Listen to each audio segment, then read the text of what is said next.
Hello, fans, and welcome to This Day in Baseball, where we're going to bring you a full radio broadcast of today's game.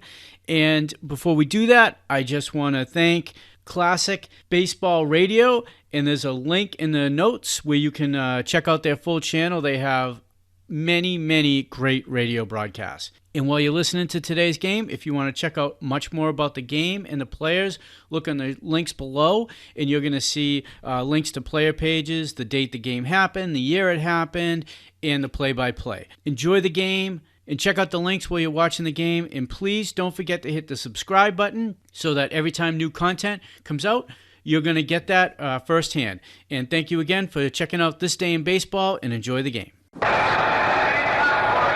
Good afternoon, baseball fans. This is Herb Carneal, along with Bob Prince, welcoming you to Metropolitan Stadium in Bloomington, Minnesota, and the 1965 All-Star Baseball Game. Brought to you by Gillette, maker of the incomparable Gillette stainless steel blade, the world's sharpest, easiest shaving, #1 in sales by far, and the slim adjustable razor, foamy shaving cream, Right Guard deodorant, and Sun Up aftershave. And by Chrysler Corporation, makers of the new 1965 Plymouth, Dodge trucks, Chrysler, and Imperial, all quality engineered by Chrysler Corporation. For your listening pleasure, Gillette and Chrysler will also bring you the World Series in the 1966 Rose Bowl game over most of the same stations. Well, from Metropolitan Stadium here in Bloomington, Minnesota, the home of the American League Minnesota Twins, we want to welcome you to the 36th in the long and colorful series of All-Star games between the National League and the American League All-Stars. And as most of you know, after the first 35 games have been played, the tally sheet now reads the American League 17 wins, the National League 17 wins. There has been one tie, and of course no game was played in the war year of 1945. So we're certainly looking forward with great anticipation to the 36th game here in this ballpark, the home of the Minnesota Twins, and one club certainly will break the tie. Let's give you the starting lineup now for the home American League club, managed by Al López. With his coaches, he will have Sam Mealy, the manager of the host team here, the Minnesota Twins, and also from the White Sox own staff, Al López has selected Don Gutteridge. Leading off for the American League today at shortstop from the Detroit Tigers will be left-handed batting Dick McAuliffe. McAuliffe at shortstop.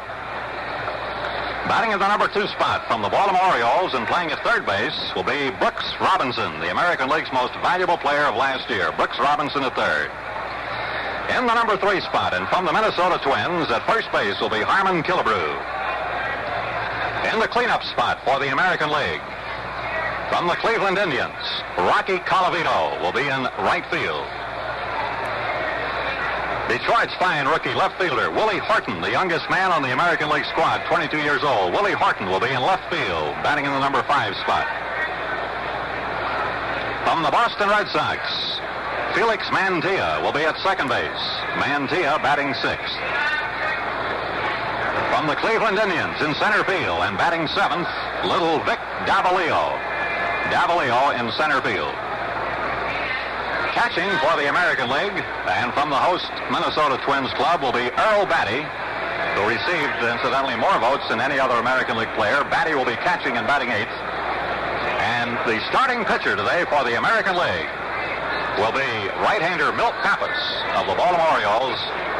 Milt will be appearing in his 3rd All-Star game. His record so far in the American League season for 1965 is 9 wins and 3 losses. Well, regarding the National League, I know there's been some anxiety about the condition of the incomparable Willie Mays of the San Francisco Giants, who was hurt in a collision at home plate a few days ago.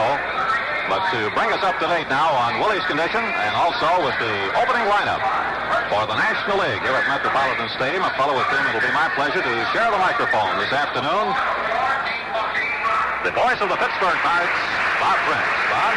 Thank you very much, Herb. Very nice to be aboard with you here at Metropolitan Stadium and beaming this one around the country, and it's going to be a whale of a ball game, no denying that. With regard to Willie Mays, his conversations down on the field. He does not anticipate any hampering. It was an injury that occurred as the result of a collision between Philadelphia Phillies catcher Pat Corrales and Willie Mays, in which Corrales was rendered unconscious. Both were carried off the field on stretchers. Mays is all right.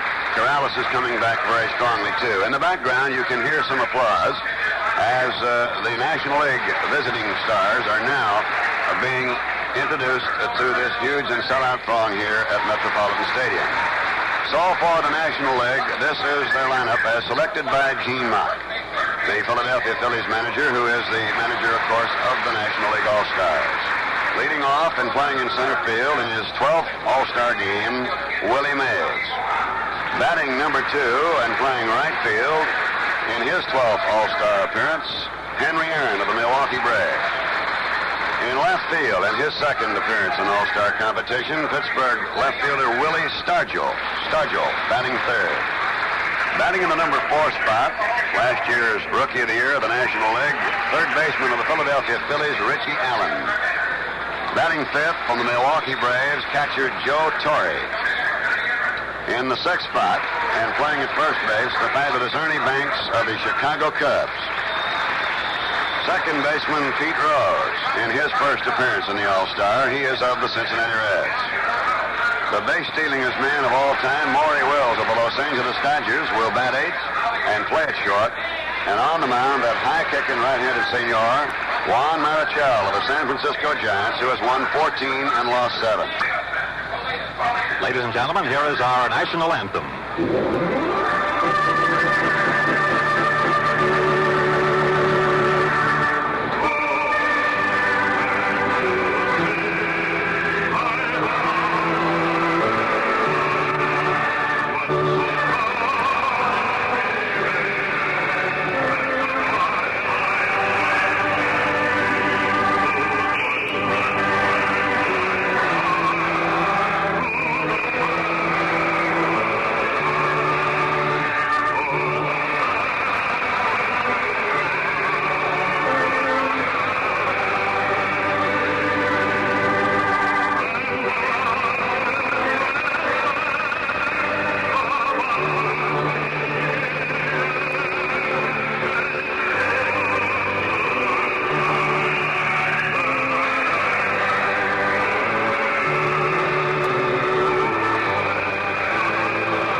Seconds for station identification. This is WGY 810 on the dial, Schenectady. The time is 2 p.m.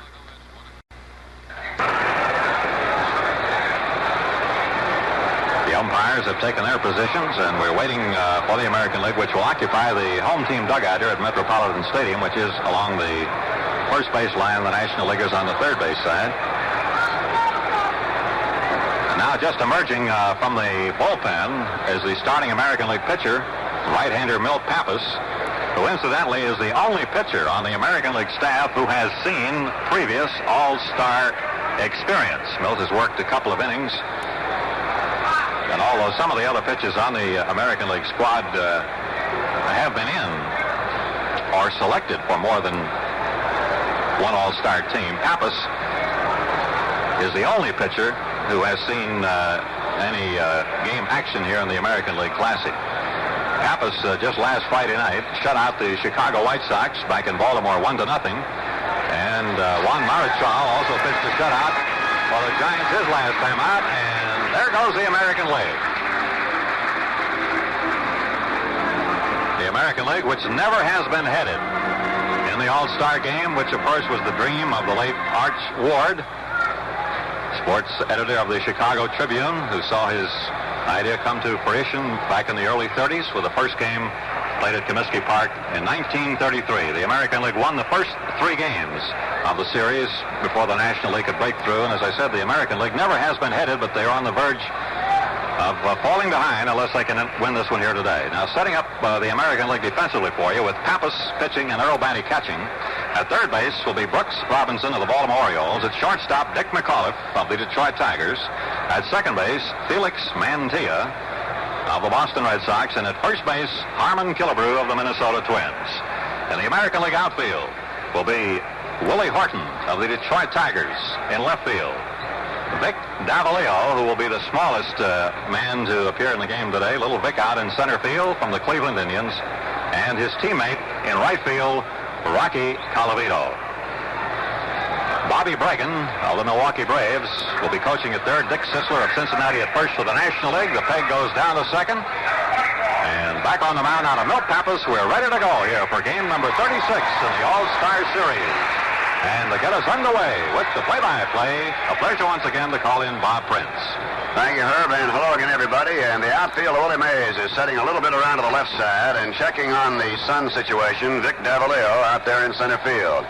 The gap to Mays will be in right center field. Moving over to the right is Felix Mantilla, the Boston Red Sox second baseman. Milt Pappas, on the year, just previous to this, has been in 17 ball games, 17 starts, completing 7.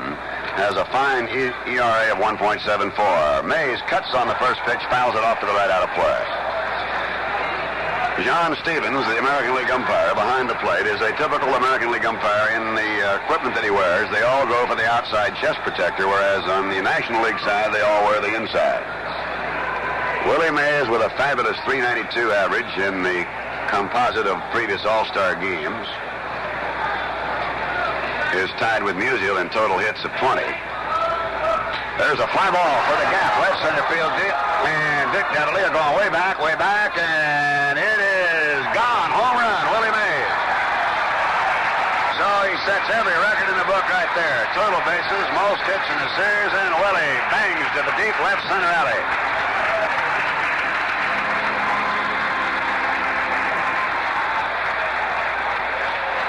His third All-Star home run, and Mays trots around.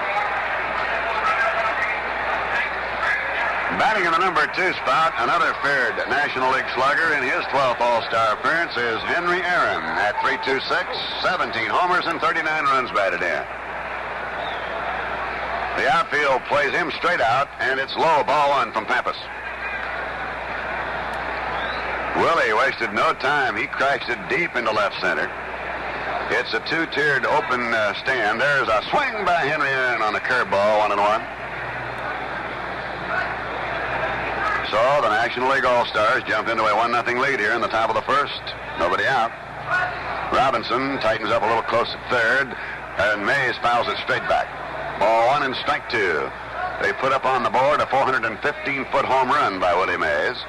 This is the only ballpark with a built-in instant tape measure report in the major leagues where they have it worked out so that you can tell just how far it went. Pappas knows how far it went, just too far. 1 ball, 2 strikes to Henry Aaron. Pappas comes back with a breaking ball outside and low, ball 2-2-2.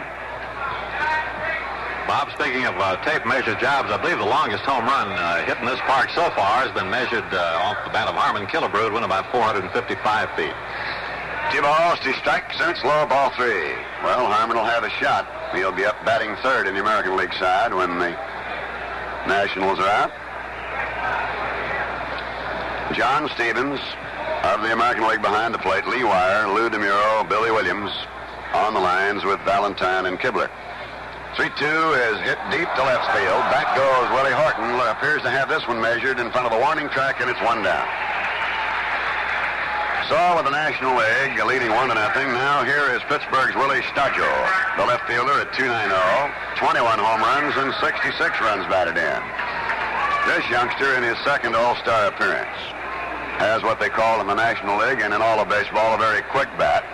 Can sting a ball a fur piece, as Mr. Rickey used to say. The outfield around to the right on him. They'll gap him in left center and pull Horton, the left fielder, well off the line.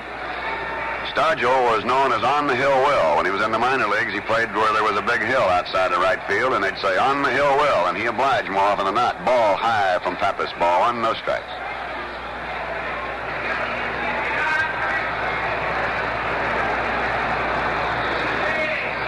Dick Navalio, the center fielder, well over to his left and deep. Stargell takes a breaking ball into the dirt. Ball 2-0. Willie Mays electrifying this huge throng with a long blast to left center field, and the Nationals lead 1-0. 2 balls and no strikes. Stargell's had his look to Bragan at third. Pappas comes back with a curve, laced into center for a solid base hit. Navalio comes up to grab it, and Willie Stargell is in with a single. And now the Wampum Walloper from Wampum, Pennsylvania, and third baseman of the Philadelphia Phillies, Richie Allen, in his first National League All-Star game. He's batting at .328 on the season, 12 home runs, 54 runs batted in. This boy was a very fabulous basketball player.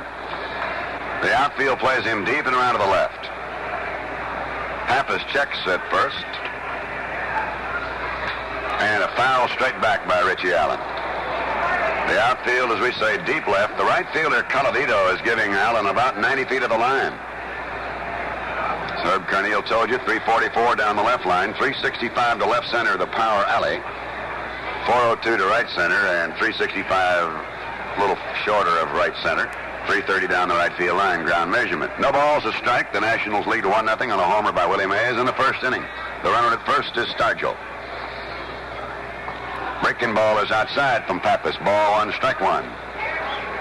Mill is counted on heavily for the Baltimore Orioles, and their pennant surge for 1965 has an excellent ERA over the junior loop, as it's known, of 1.74. 1 ball, 1 strike delivery is popped up. Shortstop Dick McAuliffe wants it. Drift is back on the edge of the outfield grass, and it's 2 away. Now then, the catcher from the Milwaukee Braves, Joe Torre, at .313 for the National League batting average thus far, 17 home runs and 49 runs batted in. Joe Torre has played the outfield, has caught, of course, and has also played first base for Bobby Bragan of the Milwaukee Braves.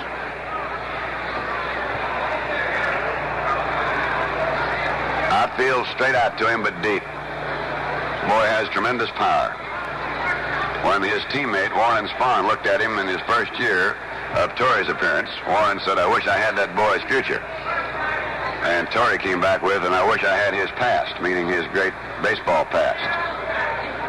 There's a sinking pitch low ball 1 from Pappas. Undoubtedly, without injuries, Torre will go on to tremendous stardom. He's batting, as we said, at .313 in the National League race. Outfield just about straight away to him. Pappas comes back on the 1-0, and he's inside on the fist. Ball 2-0. Nationals in front, 1-0 here in the top of the first. Mays led off with a booming homer to left center. Aaron flied to left field. Stargell singled up the middle, and Allen popped to short. 2 down. Pappas checks Stargell comes in on 2-0, and there's a long one to left. If it stays fair, you can kiss it goodbye. It's going way out of here, and it is gone for a home run for Torre. And the Nationals lead 3-0.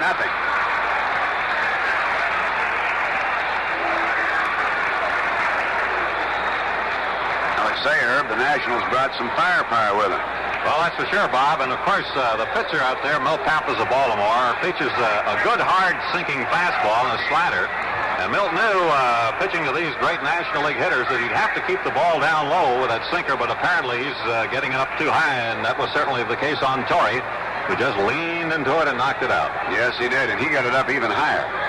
And now, Ernie Banks, who's no mean fella, belts the first pitch down the left field line, and Horton comes up, and that's the 4th hit off Milt Pappas. Now the 7th man of the lineup, Pete Rose, the switch batting second baseman of the Cincinnati Reds. There's now some action stirring around in the American League bullpen out the right field line. Rose, a switch batter, possessed of great speed, batting at .299 on the year, 3 homers, 32 runs batted in. Banks short lead at first, held by Killebrew. Ball outside from Pappas. Jim Grant is loosening up. And he, of course, very familiar sight here to the Minnesota Twins, he being a Twin. 1 ball, no strikes. Pappas checks again on Banks. The pitch, and Rose takes a slider high. Ball 2 up. Torrey really drilled that one a mile down the left field line. The only question whether it would remain fair, and with the wind blowing from left across, he had a little help that way in keeping it fair. 2 balls and no strikes.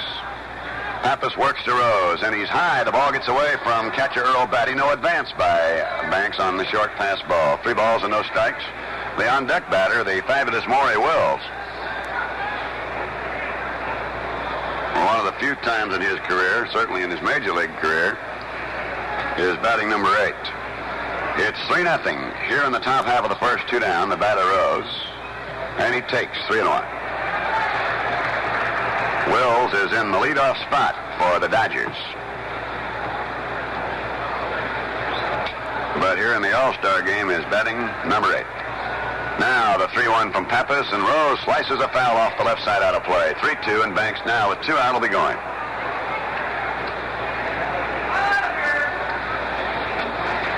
You're just getting in on the broadcast. Willie Mays opened up with a long home run in the first inning here. Then Henry Aaron flied to deep left. Stargell right up the middle with a line single. Allen popped up. Joe Torre homered in deep down the left line to score. Stargell before him, and then Banks whipped a single into left. So that 4 hits have been surrendered by Milt Pappas of the Baltimore Orioles here in the top of the first. 3 balls, 2 strikes. Holding a little closer now to Banks. There goes the runner, and Rose fouls it back.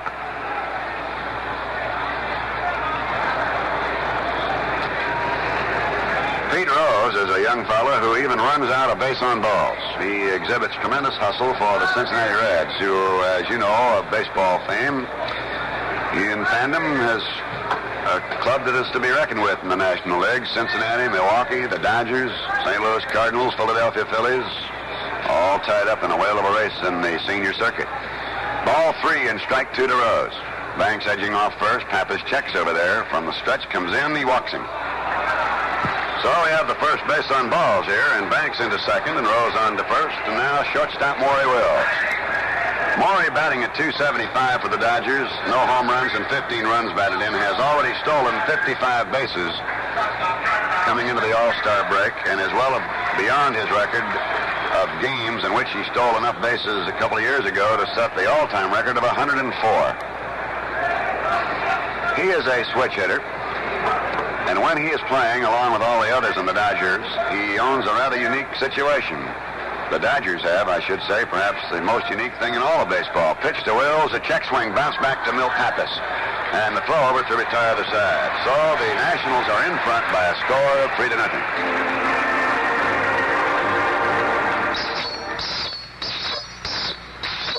A razor being stropped.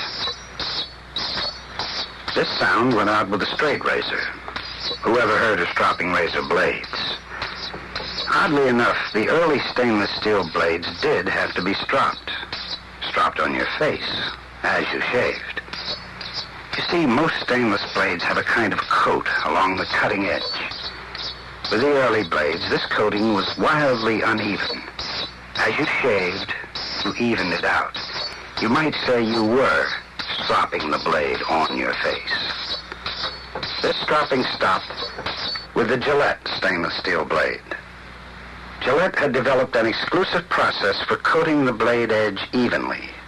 No valleys, no peaks, no mistakes to correct on your face. The finest stainless steel blade in the world from Gillette.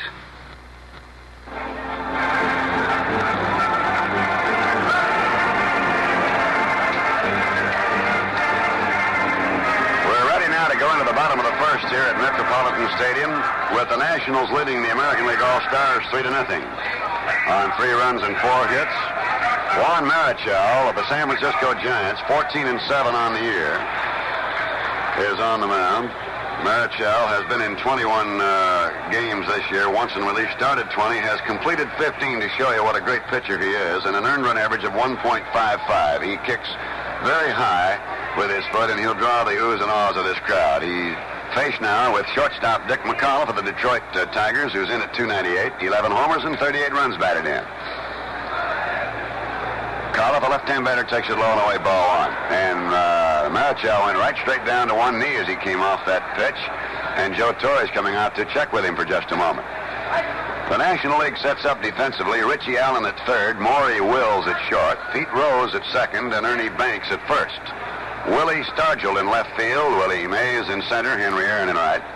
Joe Torre, the battery mate of Juan Marichal. Dick McCullough of the Detroit Tigers at 298, a left-hand batter.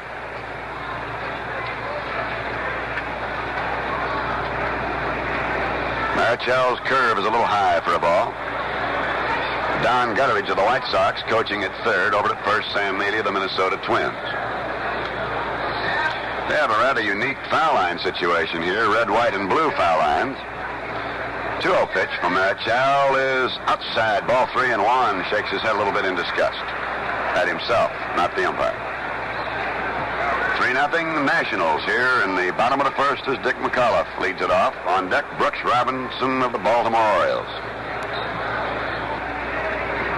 And there's a high looping fly ball down the left line going out foul. Wills and Allen over. It is Maury Wills down the foul side of third that accepts the chance, and it is one away. 3-0 in favor of the National League All-Stars. In the bottom of the first, and now third baseman Brooks Robinson, the MVP of the American League last year. Baltimore's fine third baseman at 299, 5 homers, 25 runs batted in.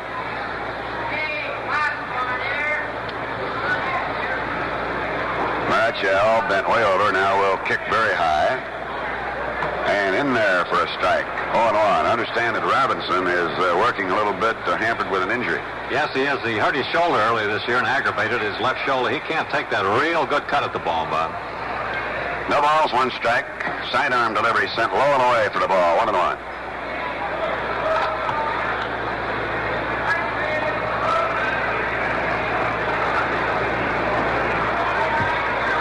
Juan bending way over for the sign. Comes back on his fastball. It's hit foul off the right field line and drifting over into the seats.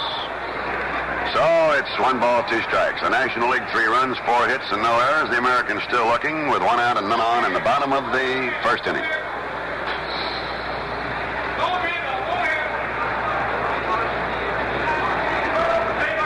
Marichal on the 1-2.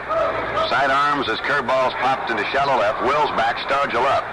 Wills still calling, but now Stargell takes him off the ball and makes the play, and it's 2 away. Juan Marichal, you know, is the only Major League pitcher who's been a 20-game winner in each of the past 2 seasons. Now, here's a very popular young man, Mr. Harmon Killebrew of Minnesota. At 271, he's the first baseman, bats him right-handed. 16 home runs and 51 runs batted in. He is muscle from top to bottom. There's a high fly ball, center field toward Willie Mays. Pounds that mitt, and when Willie pounds the mitt, it's all over. And there it is. And so the score at the end of 1. National League 3, the American League nothing.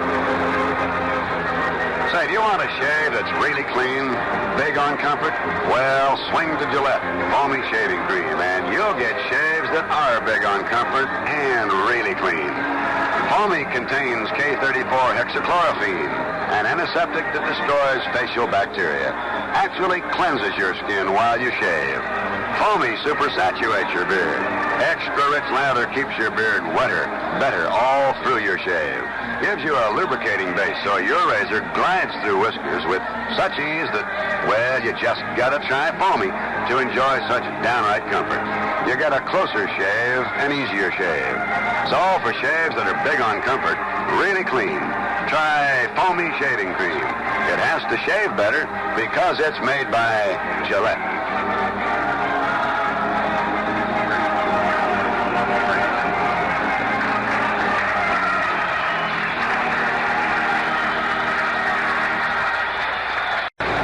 A change now for the American League. Milt Pappas won't come out for the second inning, and Jim Grant of the Minnesota Twins, a veteran right-hander whom the Twins acquired from Cleveland last summer, and he's been doing a great job with Minnesota. He'll come into this game with a record of 9 wins and 2 losses, and 3 of his 9 victories so far this year have been shutouts. Jim, or Mudcat, as he's affectionately known by his teammates, features a fastball a curve, which he throws at two different speeds, a slider, and a changeup. Milt Pappas went 1 inning for 3 runs on 4 hits, no strikeouts, 1 walk, is as of this moment the pitcher of record. Juan Marichal stands in, the right-hand batter. The outfield over-shifting to the right, rather shallow to Juan.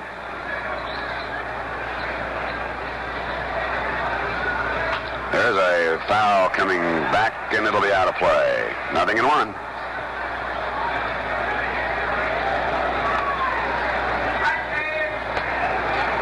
Bobby Bragan of the Milwaukee Braves coaching over to third for the National League All-Stars. Dick Sisler of the Cincinnati Reds at first. Club being run as nominated by Commissioner Frick by Gene Mauch of the Philadelphia Phillies. No balls and a strike. This curve is low from Grant. 1 ball, 1 strike. The commissioner made the switch when Johnny Keane went over with the New York Yankees, having been the manager of the world champion St. Louis Cardinals. 1 ball, 1 strike. Fastball, thumb right back to the middle. He goes with it, trying for it. Mantilla can't get it. That's the 5th base hit for the National League All-Stars. Marichal brought some lumber with him in addition to a fine pitching arm. And now Willie Mays is in again. Willie homered in the 1st inning. Deep in the left center field. Time called momentarily while Marichal puts on the warm-up jacket.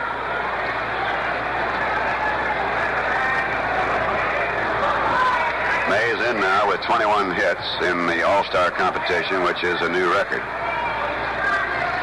Grant checks it first, sends his curve away, ball 1. National League leading 3-0. Here in the top half of the 2nd inning. This is a very beautiful stadium here in Bloomington, Minnesota. The 1-0 is down low again, ball 2.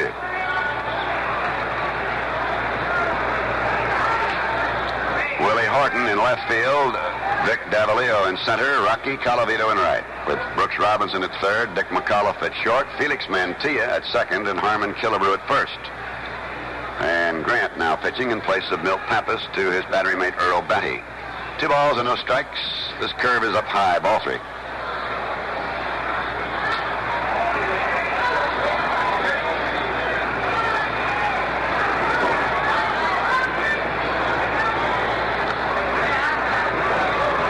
Mays is not ever looking around too much because he's always on his own. 3 balls, no strikes. Inside, they lost him, and that's the 2nd walk. That'll send Marichal up into second base. And that'll bring up Henry Aaron, who fly deep to left field in the 1st inning. Henry Aaron playing right field. As you know, under the All-Star rules of voting, no pitcher can go more than 3 innings unless it's in extra innings. And all the players voted upon to play must perform at least 3 innings unless injured. So now the Nationals have 2 on to Henry Aaron here. The outfield is about straight away to him. There's a high, long foul out of play. Strike 1. Aaron, you know, defies an awful lot of the so-called traditions of batting. That's off his front foot.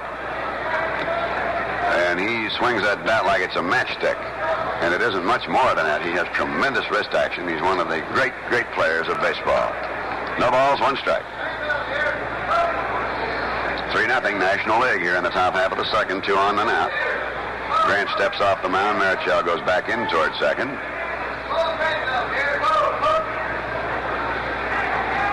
Jim Grant, the right-hander, taking a lot of time. Comes back with his curveball and he's low away. 1 ball, 1 strike.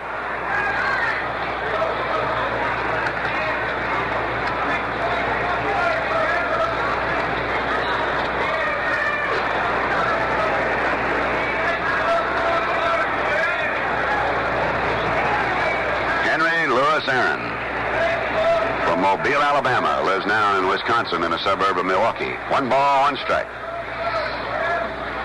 This curve is low, ball 2, 2-1.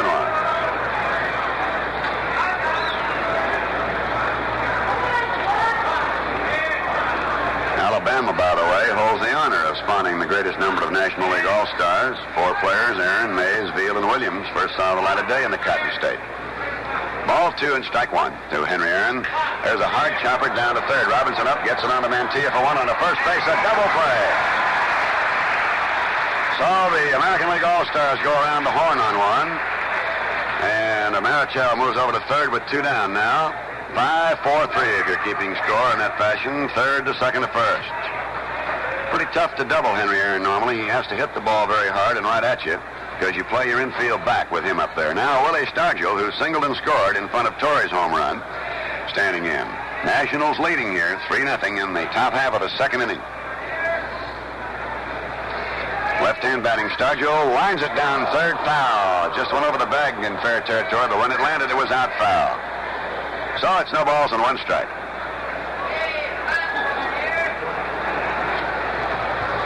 Bob, that must have been some performance that Willie put on in Chavez Ravine earlier this year. He certainly did put one on. It was one of the real bombing attacks. He just hit home runs and missed his 4th by a gnat's eyelash.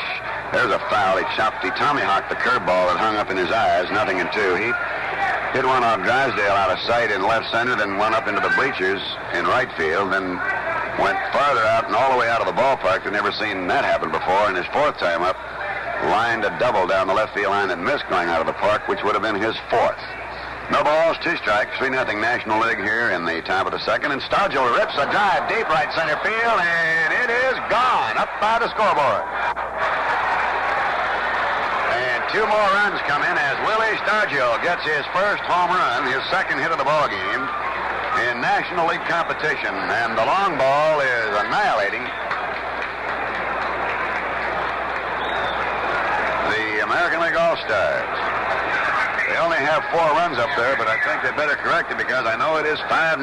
Marichal just walked in from third as Willie Stargell did the long trot. Here's Richie Allen. He popped up to short his first time up. That's 2 hits in this inning. In for a strike to the right-hand batting Philadelphia third baseman. And there's a left-hander up. Pete Rickert from Washington for the American League. Allen cuts over to change up. Ball 1 and strike 1. 5-0 National League. Top of the second, 2 out and none on.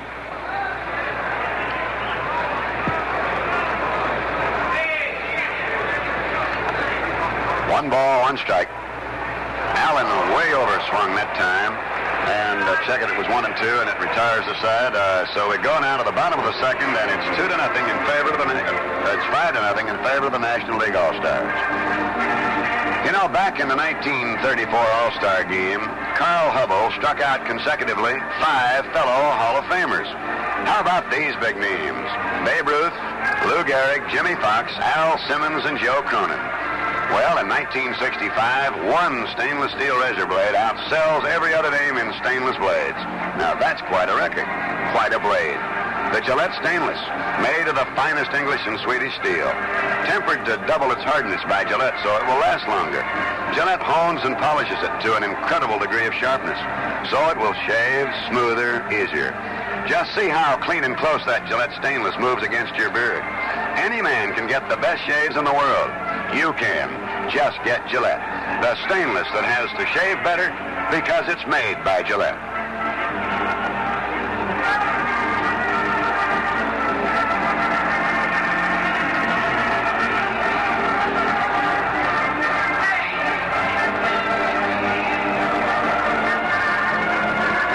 Your 2-inning totals now for the National League. 5 runs on 6 hits.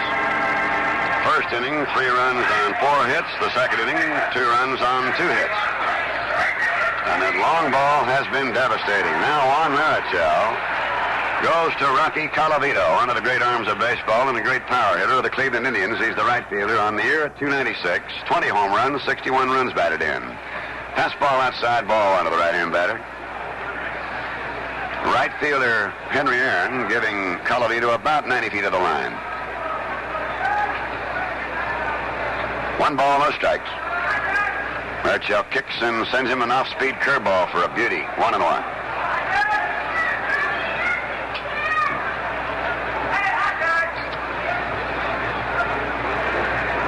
Ball 1, strike 1 windup.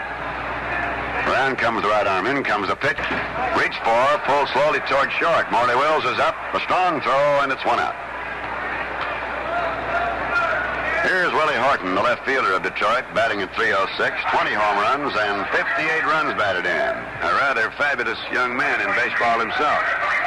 That he is. In fact, the Detroit Tigers trainer, Jack Hommel, has described Horton as the strongest man physically that the Tigers have had on their club for the last 20 years. Of course, he got off to a great start, just tailed off a little bit, but he's still got a pretty healthy showing up there at the plate.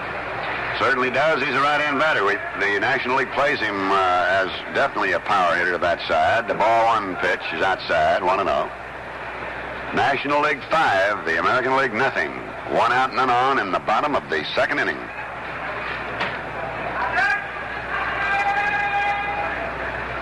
Sends him a curveball, Marichal does, and it's 1-1.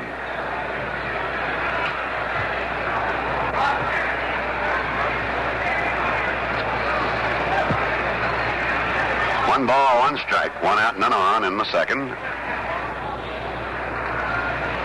Here comes that high kick, and there's a ball pulled again toward Wills of short. He's up to Banks, and it's 2 away. Now, Felix Mantilla, who used to be in the National League with the Milwaukee Braves, has been going great guns since being acquired by the Boston Red Sox. He's batting at .316, 12 home runs, and 59 runs batted in as a right-hand batter.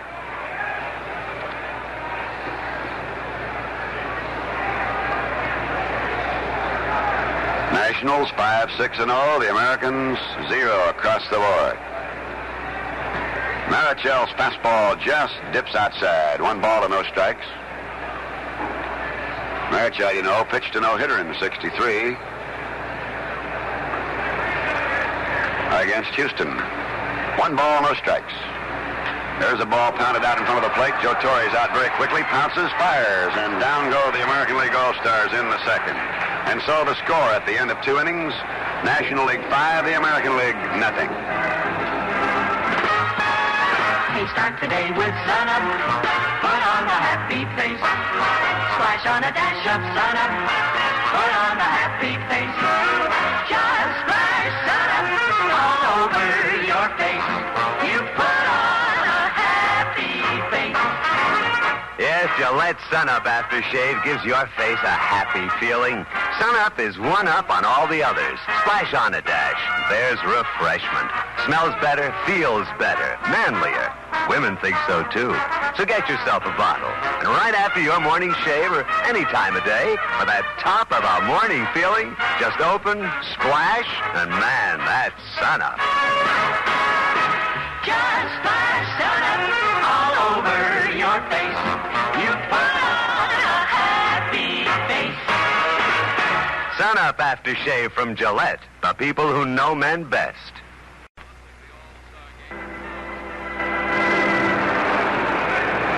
Moving now into the top half of the third inning here at Metropolitan Stadium, Bloomington, Minnesota, where the National League All-Stars have a 5-0 lead on the home run bats of Willie Mays, Joe Torre, and Willie Stargell. And Joe Torre, who homered in the first with Stargell aboard, leads it off here for the Nationals in the third, to be followed by Banks and Rose. Jim Mudcat Grant is on the mound. Milt Pappas went the front inning for 3 runs on 4 hits. This one knocks Torre back off the plate. Fastball on his hands. Ball 1 and no strikes.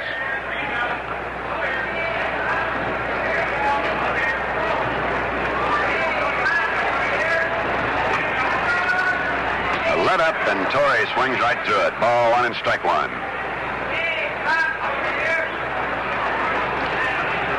Gaily bedecked stands here with the bunting all around the lower railing areas, and standing room only. 1 ball, 1 strike. National League 5 and the American League nothing in the top of the third. There's a good curve, and there was a good swing. He blew all the air out of the infield with that one. He didn't get it. 1 ball and 2 strikes.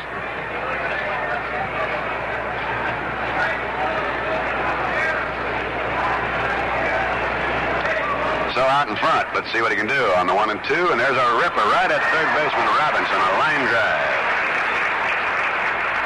Had to catch that one in self-defense. Ernie Banks, very very fabulous individual. A rather peculiar situation sets up here in this All-Star game. Ernie Banks was the boyhood idol of Richie Allen, who is his teammate here now, the third baseman from Philadelphia. Slow curve for a strike to Ernie. Ernie singled in the first. The Nationals put 3 across the plate in the first inning, 2 more in the second, lead 5-0 here in the top of the third, 1 out and none on. Down low, 1-1. Wampum, Pennsylvania is considerably north of Pittsburgh, and when Richie Allen was 16, he came down to meet Ernie Banks. Never did get to meet him, but that was his idol. And then, of course, as you know by now, the fabulous Richie Allen plays third for the Phillies. Banks overswings on a curveball, 1-2. A good changing motion by Grant. Sort of a herky-jerky type of delivery, and all of a sudden just off-speed you. The 1-2, blown away, 2-2. Well, the Minnesota pitching coach has helped Grant a lot, I think, Bob, on his curveball, as I mentioned a while ago. He has 2 different curves, a good, hard, fast curve and the big breaking type. But Mud's a great believer in that pitching rhythm, and when he's got that rhythm going, his control is usually pretty pinpoint. 2 balls, 2 strikes here to Banks, who swings and misses, strike 3. And that's the second strikeout. And both of them have been recorded by Jim Grant of the Twins. 2 down here in the top half of the third. National League 5, the American League nothing. And the batter now will be Pete Rose, who drew a base on balls in the first inning. A switch batter, bats left-handed in this case, of course. The outfield around to the right. In there for a strike, 0-1. Wills just can't seem to get away from switch-hitting teammates. Beautiful dipping type of pitch, dropping in there for a strike, 0-2. When Wills plays regularly with the Dodgers, Gilliam, Lefevre, Parker, and Wills himself are all switch hitters, the only all switch-hitting infield in the history of Major League Ball. And here's Rose in there, taking it outside for the ball, 1-2.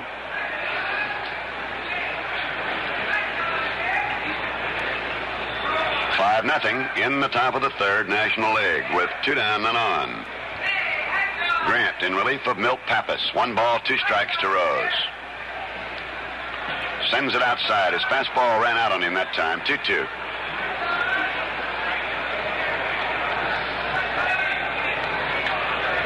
So far, Marichal has kept the American League bats about as quiet as a gnat crawling across a bale of cotton.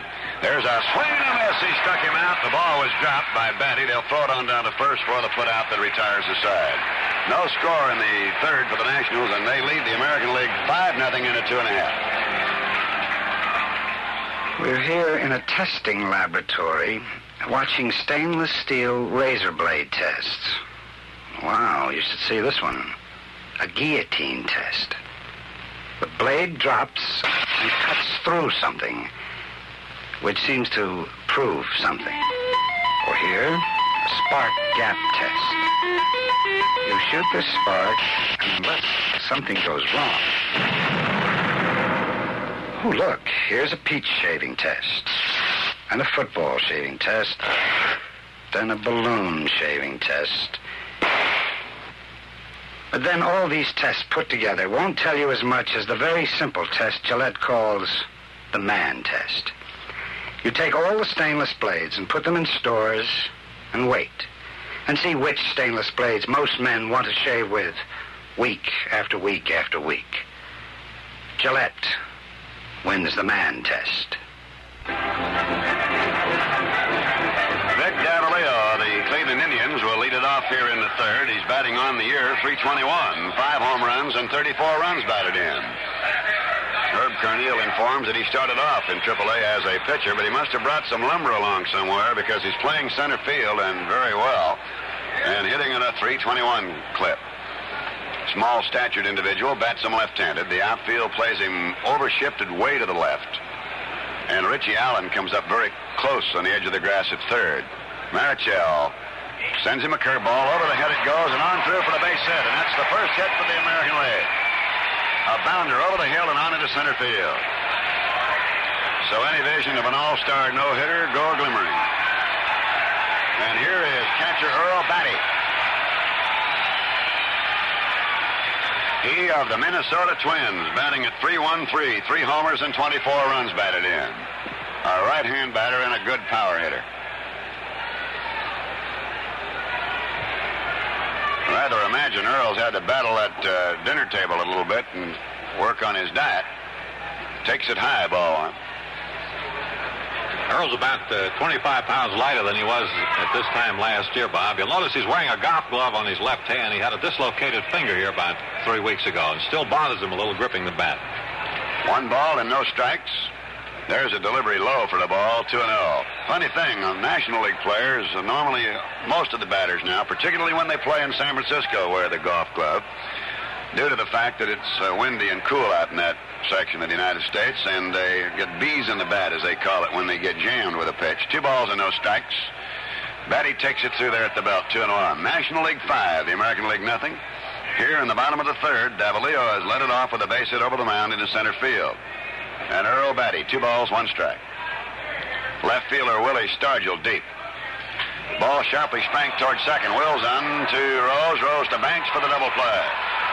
So as quickly as the rally might have been going, it died of morning. 2 down.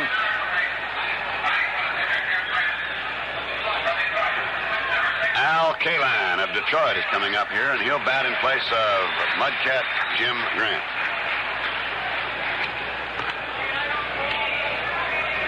Kaline, 300 on the year, has 14 home runs and 52 runs batted in. National League leading here, 5-0.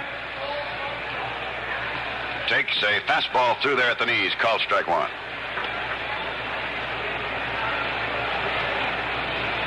Each side in now with a double play. No balls, a strike. A let up into the dirt for the ball, 1-1.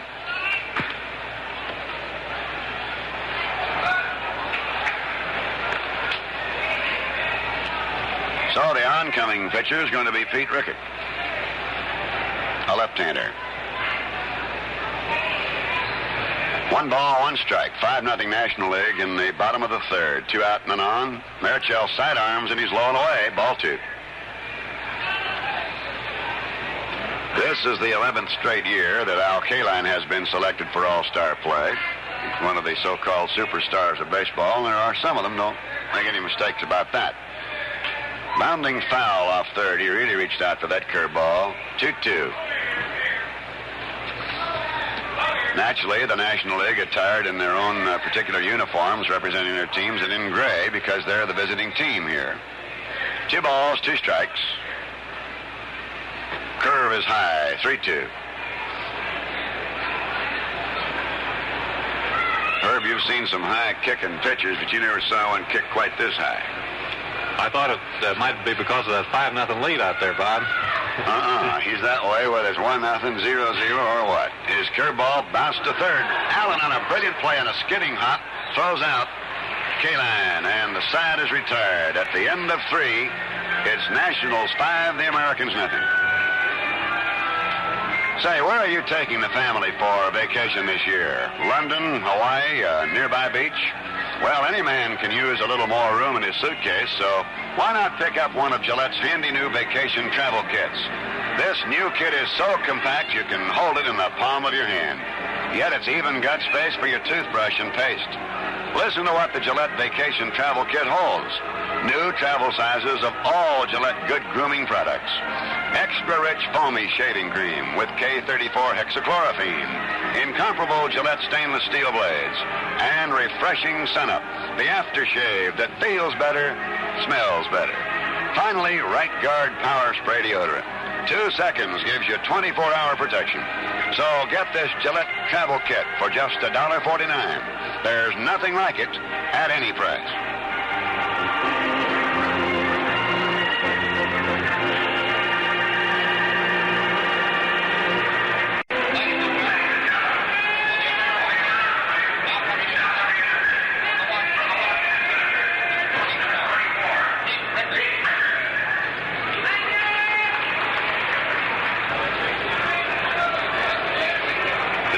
League pitcher now will be 25-year-old left-hander Pete Rickert of the Washington Senators, who was acquired in a winter deal with the Los Angeles Dodgers. Pete, who has had some arm trouble in the past, has pitched great ball for the Senators. His last 8 or 9 times out, in fact, he has allowed less than 1 earned run per 9 innings.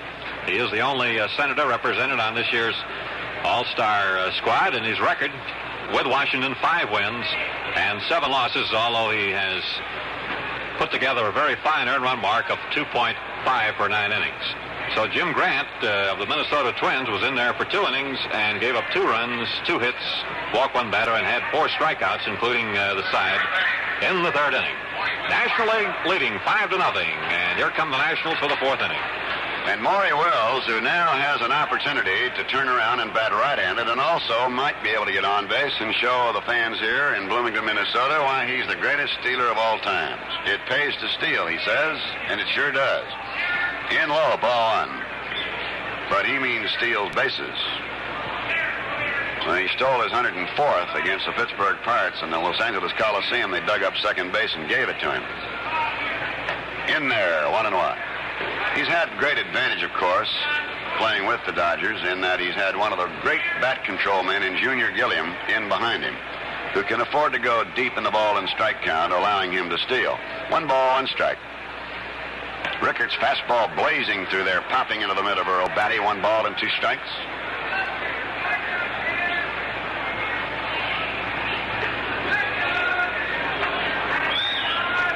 Cookie Rojas in the on-deck circle. Foul back, 1-2. Rojas will be batting in place of Juan Marichal. Rojas has played at every position for the Philadelphia Phillies except pitch. 1 ball, 2 strikes. Wills up there to guard the plate. Checks off a high fastball, 2-2. National League in front, 5-0. If you're just tuning in, Mays homered to lead off the first against Milt Pappas.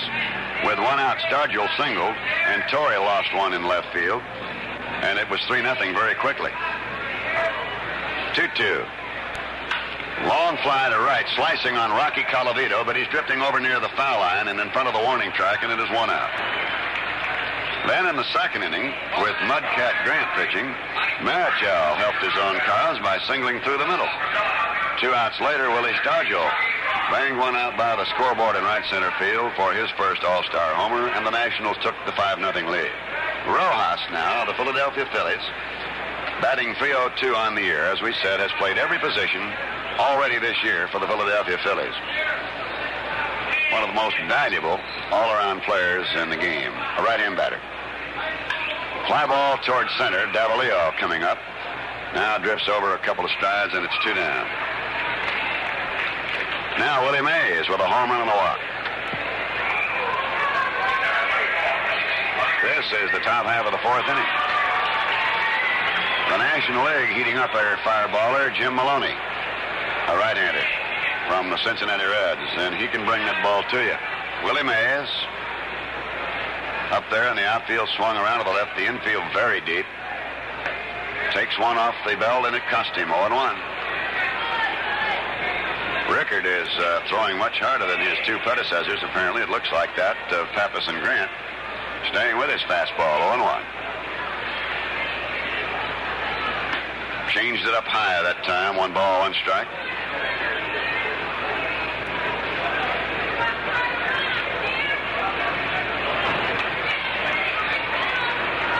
National League, 5 runs, 6 hits, and no errors. And the American League 0-1-0. There's a changeup, and Willie just couldn't resist it. He went all the way out to that one like a trout coming up for a big old dry fly, and he went spinning around, threw dirt all over that place, and went down on his knees. He just couldn't resist that changeup. Well, that change is something Rickard, I think, has improved on greatly this year, Bob. He's always been able to throw hard since he got over his arm difficulties. Has a good curve in the slider, but that was a real good changeup. Willie could have taken a second swing if he hadn't lost his balance. Here's the 1-2 pitch, and here's the fastball. Stuck him out swinging. And I mean, he breezed it right in there. No runs in the Nationals' 4th. They lead 5-0. You know, one man's face takes a lot of shaving. Another man's face, hardly any. You may have to shave twice a day. Another man, well, not very often. Every morning, Gillette shaves 70 million different faces all over the world. Gillette's business is faces. Have you discovered what a clean, easy shave your face can get with a Gillette Stainless? Shave after shave after shave. The Gillette Stainless is made of the finest English and Swedish steel. Gillette tempers it to double its hardness, so it'll last longer. Gillette hones and polishes it to an incredible degree of sharpness, so it will shave smoother, cleaner. Any man can get the best shave in the world. Any man. Just get Gillette, the stainless steel blade that has to shave better because it's made by Gillette. Try it. Enjoy it today.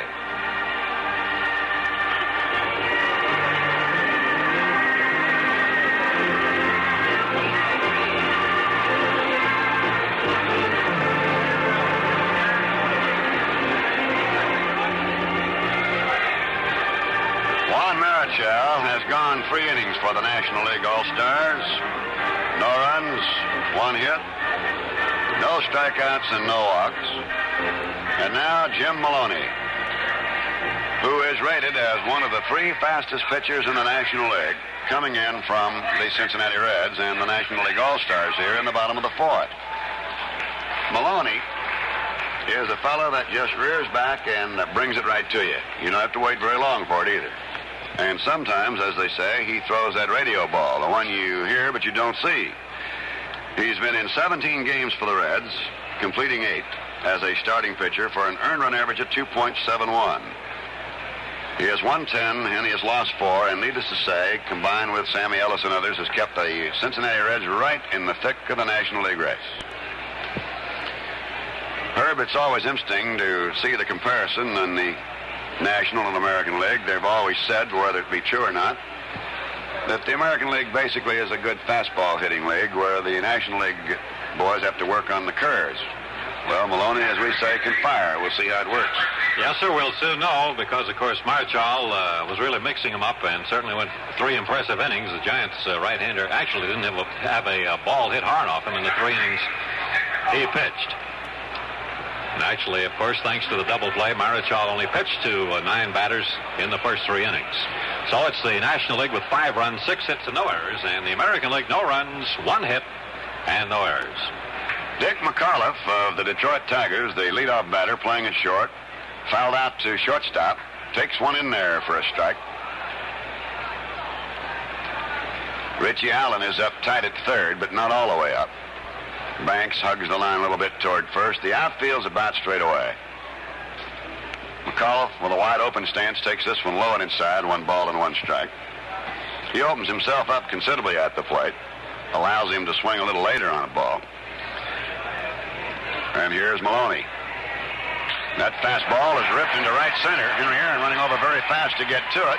Comes up and holds it to a long single, and that's the second base hit. He hit it off the fastball into right center field. Brooks Robinson, who flied to left field in the first inning, is now the batter.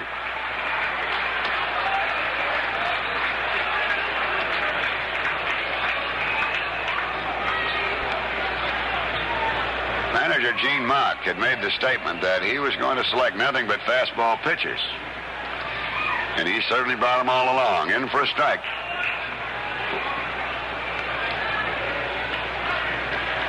Brooks, a right-hand batter. Not holding too much on McAuliffe. There's a foul coming straight back, and a count of 0-2 now. Jim Maloney, born in Fresno, California, resides there now. 6'2", 207 pounds. Was a shortstop in high school. No balls, 2 strikes. Robinson strikes out swinging. And that's the first strikeout recorded by a National League pitcher this afternoon. And now here's Harmon Killebrew of the Minnesota Twins. He flied to center field in the first inning. He's in with 16 home runs on the year.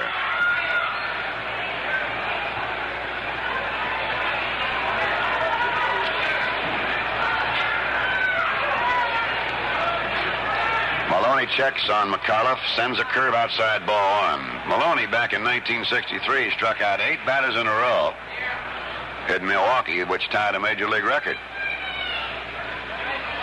1 ball, no strikes. Let up is over there, 1-1.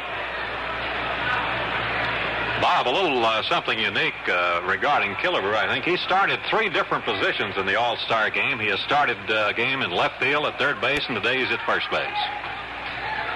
Yes, indeed, and he's got that mighty potent-looking piece of lumber up there, too. 2 balls and a strike, and it looks like a matchstick stick in his hands. He is powerful. 2 balls and a strike.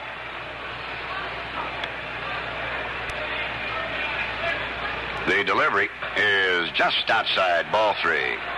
Might be providential, but most men the stature of Killebrew, Ted Kluszewski, Gil Hodges are always the nicest, mild men. 3-1, a body swing, and it's called a real swing, 3-2. Killebrew, in the act of swinging, also twisted his body. We had to hold there until umpire John Stevens checked, and he checked with his fellow umpires, and the nod came up. So it's 3 balls, 2 strikes. 1 out and 1 on, and the score, 5-0. Nationals, curveball inside, and there is the first walk surrendered. Up to second base goes Dick McAuliffe. Down to first, Herman Killebrew, and now Rocky Colavito, the American League All-Star right fielder, stands in. Colavito bounced out to short in the second inning. So this now represents the first time the American League All-Stars have had 2 men on in any part of this game. They trail no runs to 5. Here in the bottom of the 4th.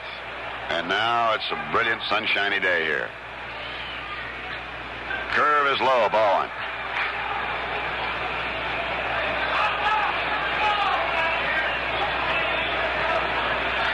1 ball and no strikes.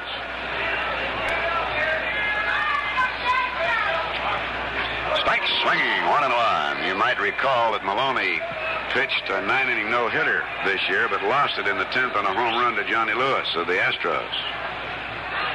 I understand in that game that the catcher for the Reds, Johnny Edwards, had a piece of sponge and a golf glove to protect his hand from the sting of that fastball. Yes, he surely did, and delivery is low for the ball, 2 balls and a strike.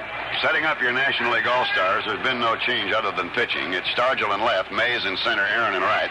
Allen at third, Wills at short, Rose at second, Banks at first, with Maloney now pitching to Joe Torre. Marichal went the front 3. 2 balls and 1 strike, 2 on, 1 out. High fly ball out the right field line, twisting foul. Banks going way over, and that ball will get up into the seats. 2-2.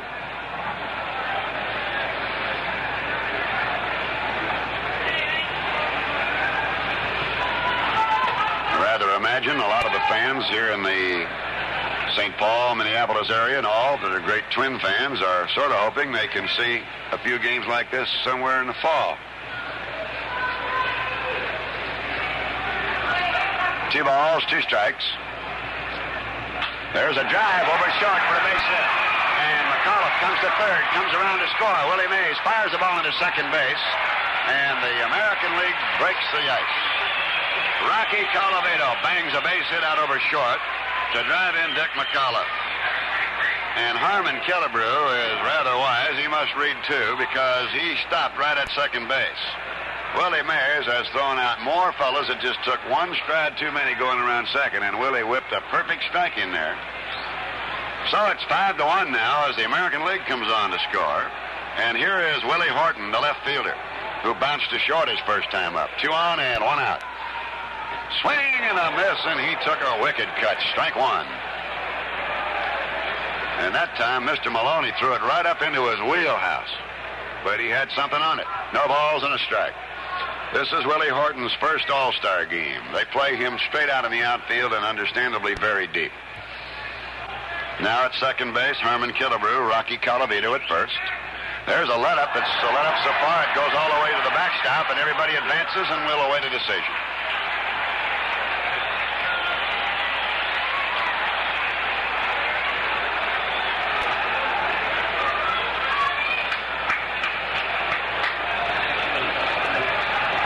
To await the decision of the official scores on that. It was a let-up thrown rather high. It is very close to the wild pitch zone. And until we can get a ruling, we'll just have 2 runners on at second and third to Willie Horton, and 1 out. 1 ball, 1 strike. Pilot's back, 1 and 2.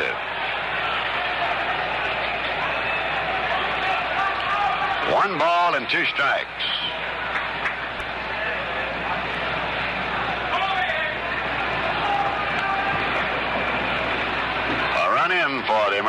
pitchers here in the fourth, and it's 5-1, but a big threat riding now with runners at second and third and one away to Willie Horton. Now Maloney sends him the fastball, and it's taken inside. He broke his swing just in time. 2-2. He started for it, showed good wrist action, and got it out of there. 2 balls, 2 strikes. This inning opened up when McAuliffe lined a single into right center for the second hit of the ball game and the first off Maloney. Then Robinson struck out, but Harmon Killebrew drew a base on balls. Colavito laced a drive over short to bring in McAuliffe, and Killebrew stopped at second. 2-2 pitch. Horton is jammed, bounces down to Banks. They'll hold everybody, and the second out is recorded and assisted. Nobody can go on a jamming type of pitch. Bounced on one hop down to Banks, retiring Horton. Killebrew having to hold third and Colavito second, and now Felix Mantilla of Boston. He went out on a little tapper in front of the plate. Joe Torre to Ernie Banks. They play Felix about straight out. Never known as a power hitter in the National League. Delivery outside, ball on, but the left field wall at Fenway is a most inviting target. And especially for Mantilla, who's a real good pull hitter. And it's funny how the paths of these players cross. Felix used to play with Henry Aaron down in Jacksonville about 12 years ago. You know, I think he also had a little tour with him up in Milwaukee. 1 ball, 1 strike.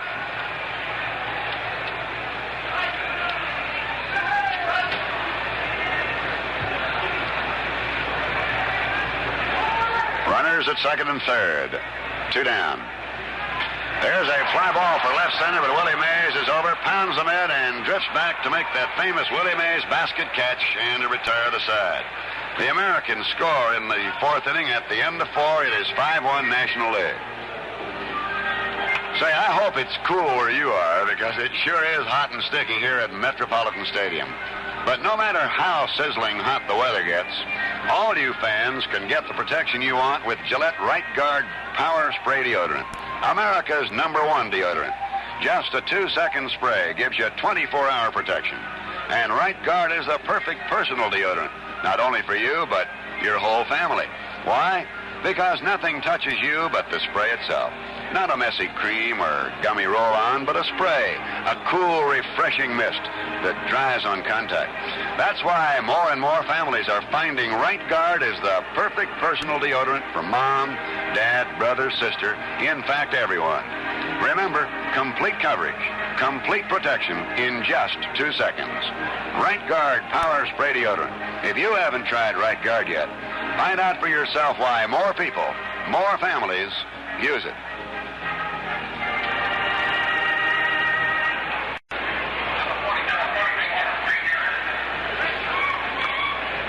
Well, at the end of 4, National League All-Stars, 5 runs, 6 hits, no errors. The Americans won 3-0. And now Henry Aaron leads it off here in the 5th against Pete Rickard.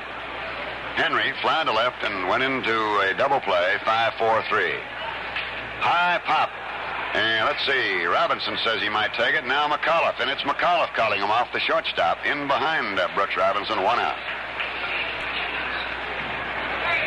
Here's Willie Stargell, who's 2 for 2. The Pittsburgh left fielder singled up the middle in the first and scored when Torrey homered, and then hit a home run to right center with Juan Marichal on to provide the Nationals at that time with a 5-0 lead. There have been 3 home runs for the National League: Mays, Torrey, and Stargell.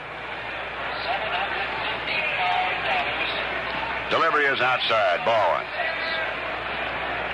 46,706 paid attendance here today.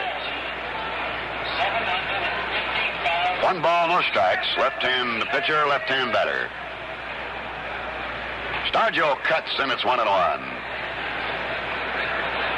National League picked up 3 runs in the first and 2 in the second, and looked like they were going to run away with it. Marichal pitching very airtight baseball, but Maloney came in. They got a run off him on 2 singles and a walk in the 4th.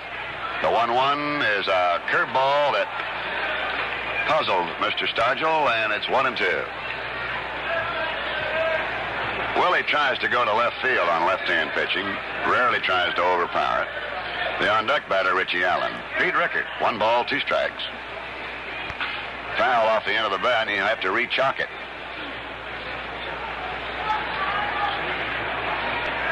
Sam McDowell, the right-hander from the left-hander from the Cleveland Indians, now loosening up, and he can fire.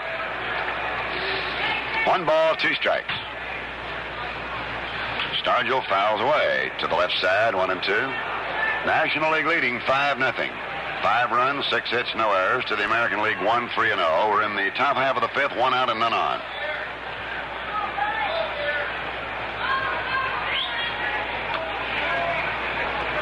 The let-up is outside, ball 2, 2-2.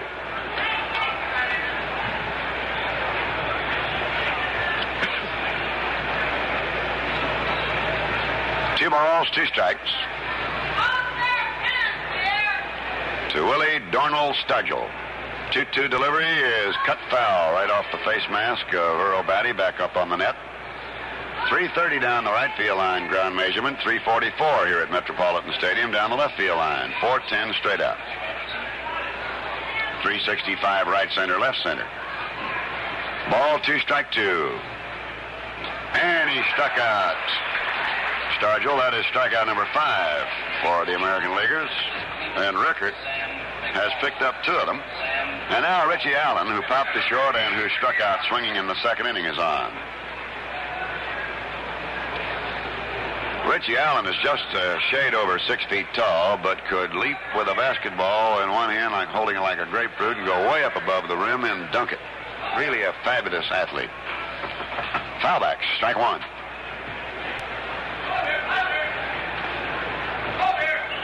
From Wampum, Pennsylvania.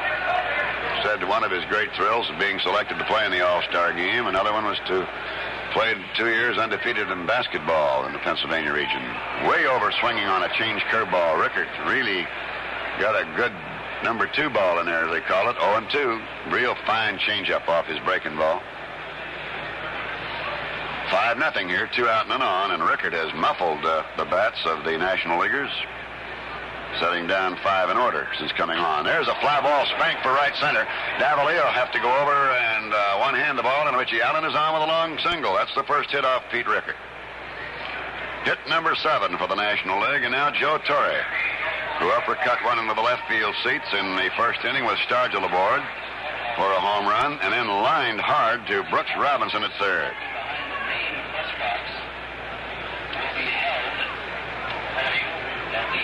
Joe Torre, when he was much younger, was given to being very heavy, and nobody seemed to think too much of him as an infielder, and his brother Frank, who played, advised him to turn into a catcher.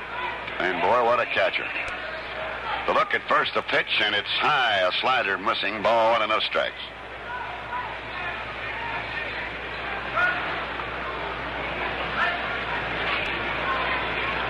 Born in Brooklyn, resides in Brooklyn. 6'1", 205 pounds. 1 ball, no strikes. Joe Torre, right-hand batter. Rickert checks Allen at first.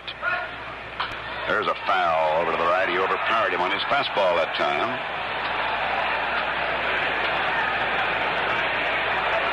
Joe Torre played only 144 games in the minors, and went right on from there. He was 4th in the league last year in batting with 3.21. Strike swinging, 1-2, and that one had something on it.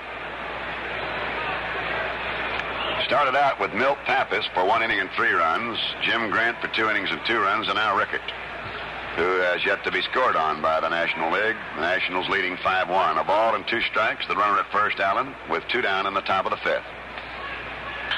Long foul down the right field line, out of play.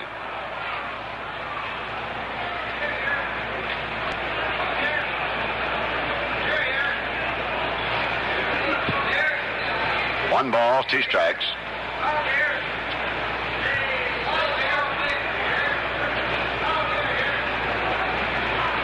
Rickert again ready. There's a wrap right at shortstop McAuliffe. That ball looked like it was going to hook for the base hit and didn't. So no runs for the Nationals in the top of the 5th. They lead 5-1. And so here at the middle of the 5th inning, the score, National League 5 and the American League 1. The first half of this 1965 All-Star game has been brought to you by Gillette. The second half is brought to you by Chrysler Corporation.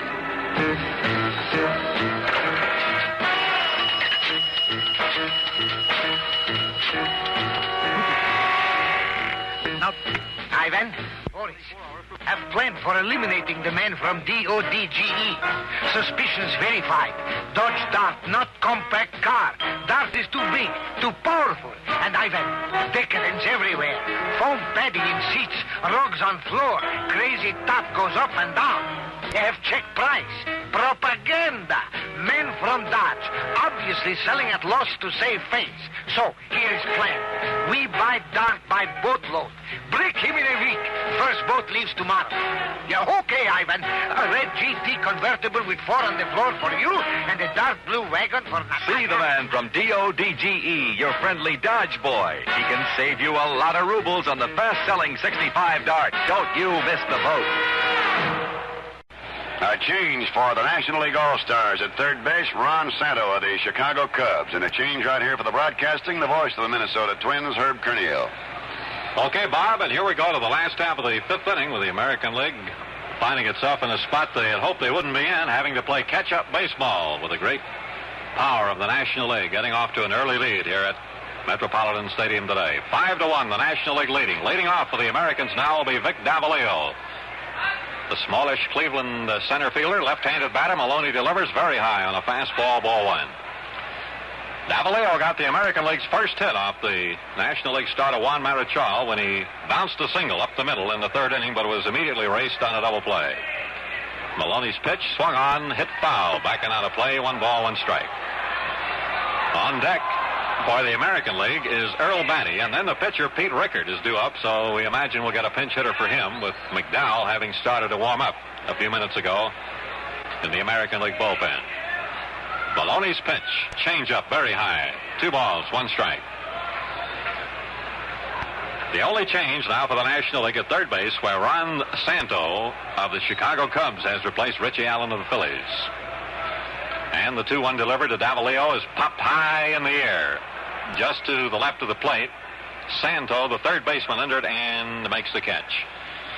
So Davalillo pops to third, 1 down in the last half of the fifth inning, and here's the Minnesota Twins fine receiver Earl Batty, wrapped into a sharp double play started by shortstop Maury Wells in the third inning. 1 out and nobody on in the last half of the fifth. It's the National League 5 and the American League 1. Big right-hander Jim Maloney of the Cincinnati Reds, winding, delivering. Fastball is popped foul off to the right and out of play, 1 strike. Coming out on deck now for the American League, outfielder Jimmy Hall of the Minnesota Twins, who is going to bat for the pitcher Rickard. Maloney winding. Here's his pitch. Outside at the knees with a fastball. 1-1. Maloney, who was a little shaky in the fourth inning, giving up a couple of hits and a base on balls as the National League crashed through for its first run. American League, rather. Here's the pitch, high, a ball. 2-1.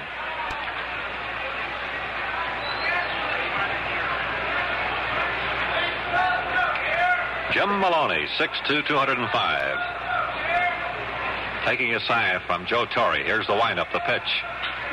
Swinging a bounding ball to the right side. Rose at second, hands it over to Banks for the out. Second to first, they got Batty, 2 down. And now Jimmy Hall of the Twins will bat for Pete Rickard.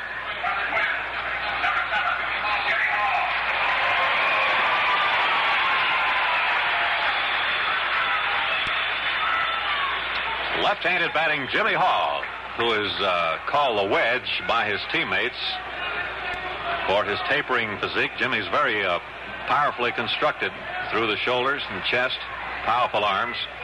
Swing and a miss at the fastball, 1 strike. With the Twins in the American League this year, he's batting .325 with 16 homers. And he has knocked in 52 runs. Maloney delivers a change high. 1 ball, 1 strike. The National League Defenses Hall has a pull hitter. The skies have cleared beautifully here, and there's just a very light breeze stirring around the ballpark right now. 2 out, nobody on. Maloney's pitch. Inside at the knees, 2 balls, 1 strike. Maloney has been a real workhorse for the Reds. In fact, for the last 2 seasons, he has led his team in starts. He started 31 times last year, 33 times in 1963. Had 11 complete games last year. Here's the pitch. Swing and a miss. He fired the Hummer in tight, and it's 1-2 now to Jimmy Hall.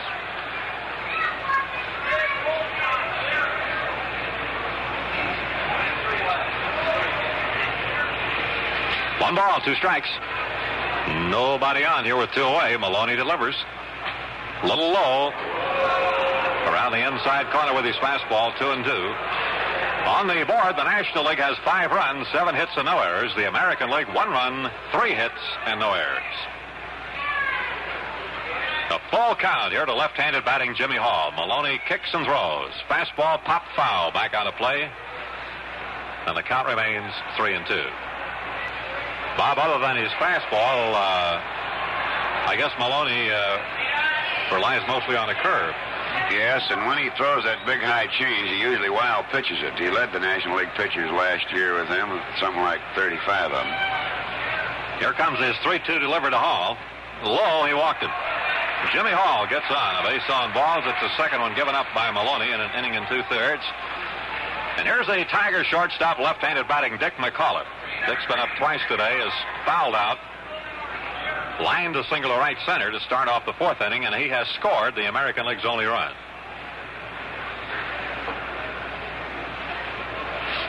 With a left-handed batter up, the National League first baseman Ernie Banks is not going to hold tightly with Jimmy Hall. And of course, the National League also has a 4-run lead. Maloney delivers. Curve high. Ball 1. Last year, Dick McAuliffe set a new Detroit record for homers by a Detroit shortstop. He hit 24, but he didn't have a high batting average. This year, he's trying to go more with a pitch, trying to pull only the ball over the inside of the plate. Swings and misses. 1-1. As a result, McAuliffe has raised his batting average about 70 points, and he's getting his share of home runs. He's hit 11 home runs so far. It's a high fly ball to right center field, carrying deep. Mays way out there on the track, way back. He can't get it, and it is gone. A home run for Dick McAuliffe.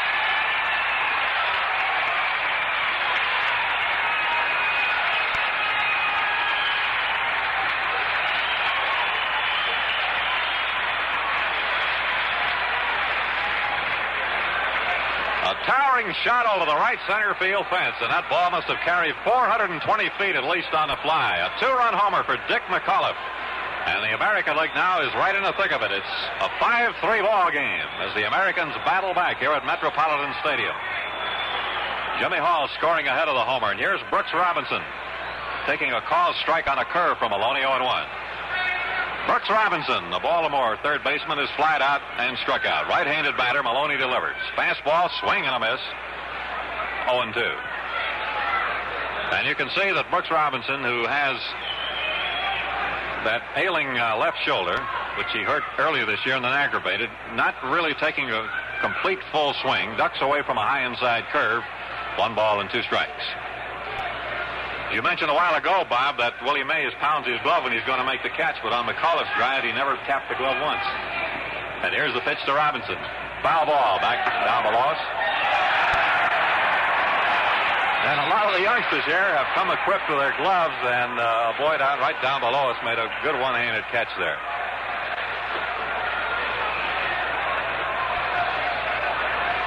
Jim Maloney winding. Here's the right-hander's pitch. A curve, bounce foul outside of third. Count remains, a ball and 2 strikes to Robinson. Herb, I can see why it would be smart to bring a glove here. This could be known as Torpedo Alley, and that's a pretty smart bit of thinking, huh? These folks here in the mezzanine level, right behind home plate, got a lot of chances to feel those foul balls. Here's the pitch. Swinging a ground ball back of third. A great stop by Santo. A long throw, not in time. He beat it out. Brooks Robinson on a hard smash over third. Santo made a fine stop. He couldn't come up with it cleanly, and his throw wasn't in time. It's a base hit. So the American League now has the tying run at the plate. Harmon Killebrew as Brooks Robinson singles off the glove of third baseman Ron Santo. Harmon Killebrew is flying to center, had a base on balls. The pitch outside with a fastball. Ball 1.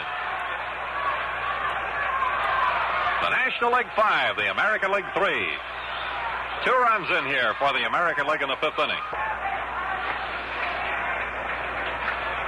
Maloney checking his sign. Here's the set. To look to first, the pitch on the way. Fastball, and there's a high drive to left field. It is really hit way back. A long home run.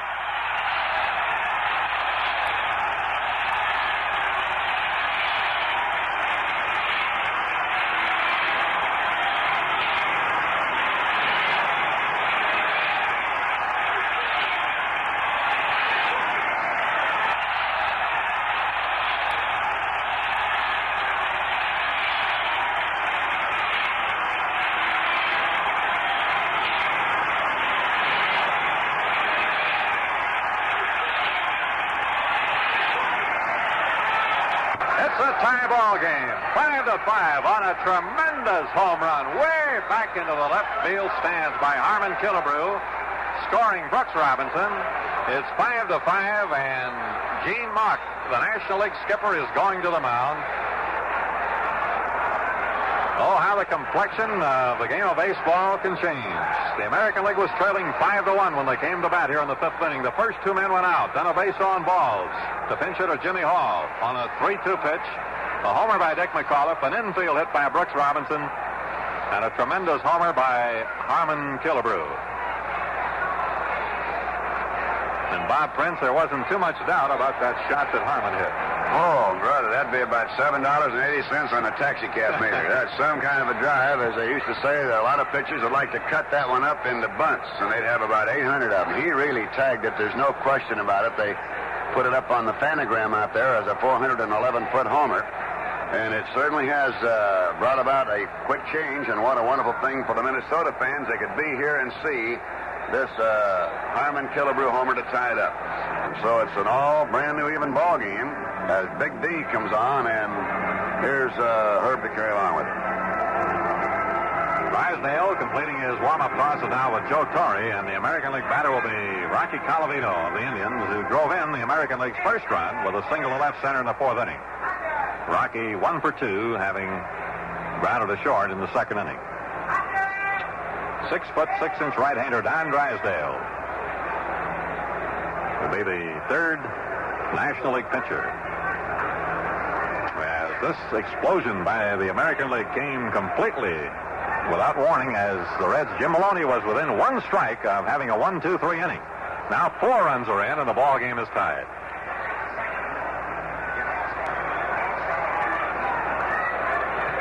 Rocky Colavito up there against Don Drysdale. Right-hander against right-hander. The first pitch, breaking ball on the outside corner, 1 strike.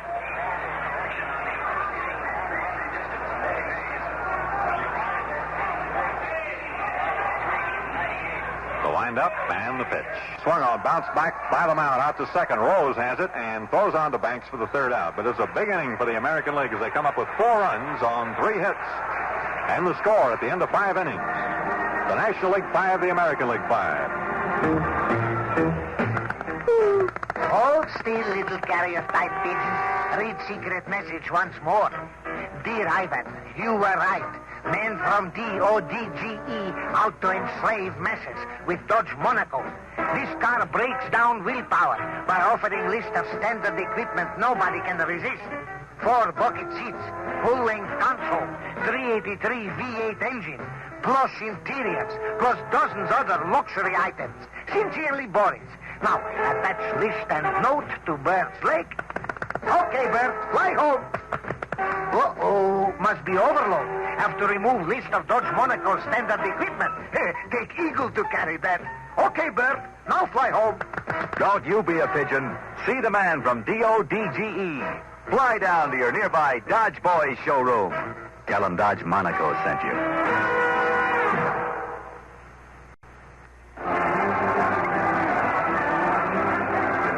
Pitcher for the American League will be the big left-hander from the Cleveland Indians, Sam McDowell, as Washington's Pete Rickard acquitted himself very well, going 2 innings, allowing 1 harmless single, and striking out 2 batters. So McDowell will be the 4th American League pitcher of the day. With the Indians this year, Sam has won 9 and lost 6. Posting an impressive earned run average of just a shade over 2 earned runs per 9 innings. And this big left-handed fireballer in 128 innings has struck out 164 batters. He's walked 72 batters. And in the past, his big problem has been control, but for the most part, he has greatly improved in that department.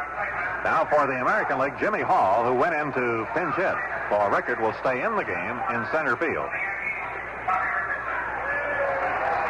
So this means that we'll have some changes in the batting order. Jimmy Hall will continue to bat in the number 9 spot in the batting order, as Vic Davalillo of Cleveland now has come out.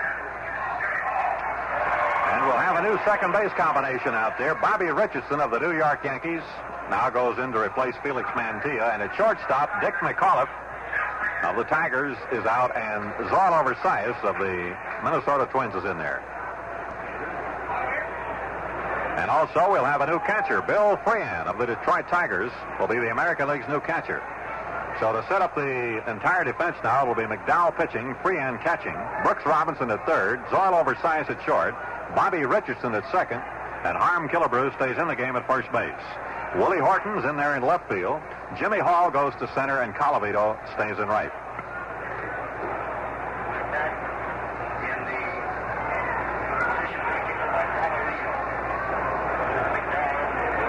McDowell will bat seventh.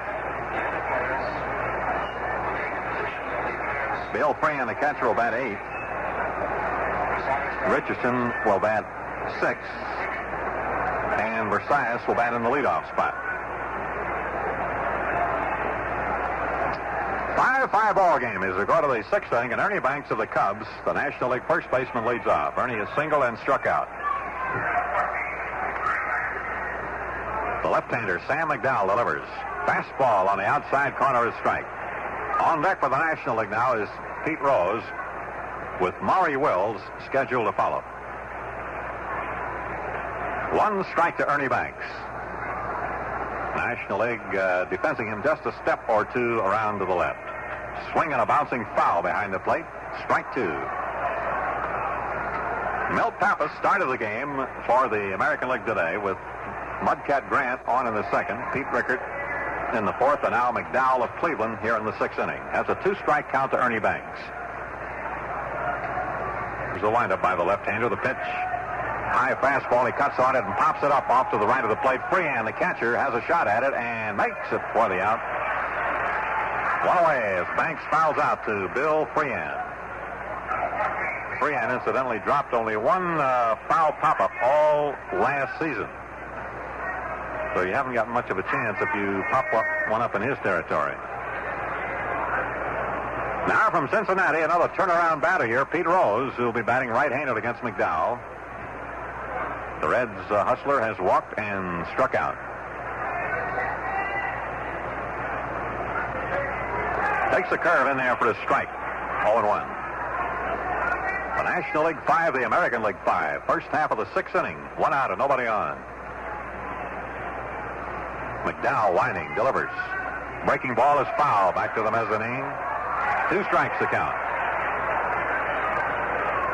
Pete Rose, who was awarded Rookie of the Year honors 2 years ago. 24 years old.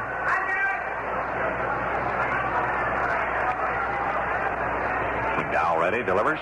Fastball just outside. He really hummed that one in there. Missed the outside corner. 1 ball and 2 strikes.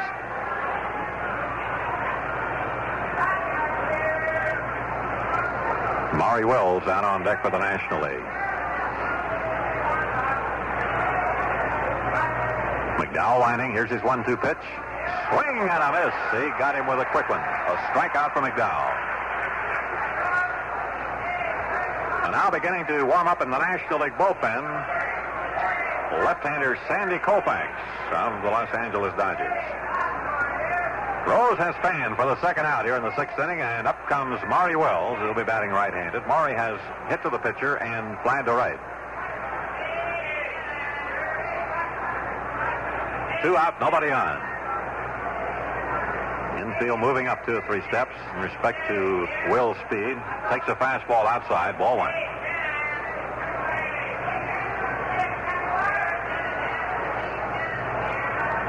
The National League scored 3 runs in the first inning, 2 in the second. The American League 1 in the fourth and 4 in the fifth. A fly ball, shallow right center field. Hall and Colavito converging. They can't get it. The ball drops. Wills turns and holds with a Texas league single out there to right center field. Just in between Jimmy Hall and Rocky Colavito. A bloop single for Wills. And now with Drysdale due up, and as I'm sure a lot of you know, he's not a bad hitter, but we may get a pinch hitter, Frank Robinson of the Cincinnati Reds. The right-handed batter will come out for Drysdale. Frank Robinson. With the Reds this year, Frank is batting .297. He has hit 18 home runs and driven in 59 runs.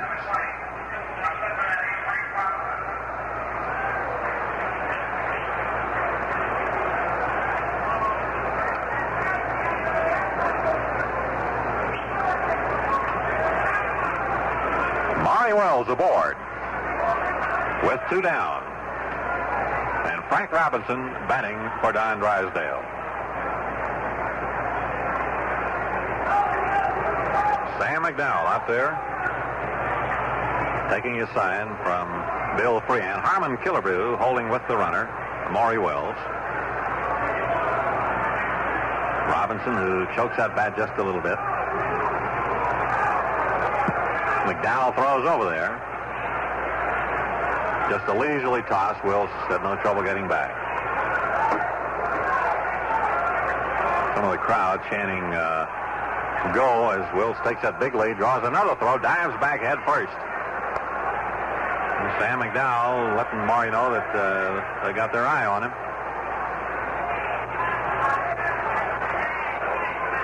And the pitch to Robinson's in tight at the letters, ball 1. Maury Wills, who has already stolen 55 bases in the 1965 season. He's running considerably ahead of his great record pace of some 3 years ago when he stole 104. A ball and no strikes to the right-handed Frank Robinson. Here's the pitch to him. A curve hangs outside. 2 balls and no strikes.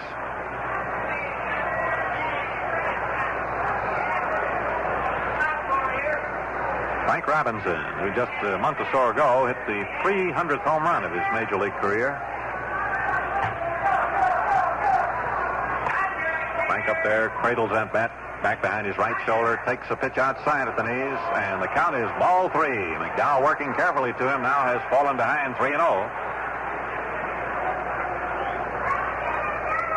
And waiting to bat next, if Robinson gets on, is Willie Mays. 2 out. As Wills takes the lead, here's the pitch. Robinson looks at a strike. 3-1. Coaching for the National League. At third base, the manager of the Milwaukee Braves, Bobby Bragan, and at first base, the Reds skipper Dick Sisler. 3-1 here to Frank Robinson. 5-5 ball game in the 6th inning. McDowell delivers. Strike on the outside corner. Robinson was ready to go to first base, and Johnny Stevens of the American League called it strike 2.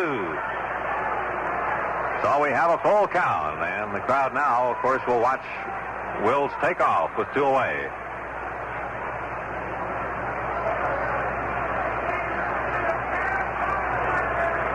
McDowell studies a sign from Bill Freehan. Wills, who takes that good lead over there. And there he goes. The pitch is foul back, and the count remains 3-2. These 2 leagues all tied up after the first 35 All-Star games, each with 17 wins, 1 game ending in a tie. It's the first half of the 6th inning. Right here it's the National League 5 and the American League 5. Maury Wills leading at first base with 2 out. Full count to Frank Robinson. Play Frank fairly deep, but pretty much straight away. Second baseman Bobby Richardson has pulled a bit towards his right. Killebrew holding with Wills. McDowell delivers, and it's swung on and missed. He struck him out with the fastball. The second strike out for McDowell in the 6th inning. 1 hit and 1 left on. And so, at the end of 5.5 innings, the score, the National League 5, the American League 5. Ivan, Boris here, short waving at you. There's good news tonight.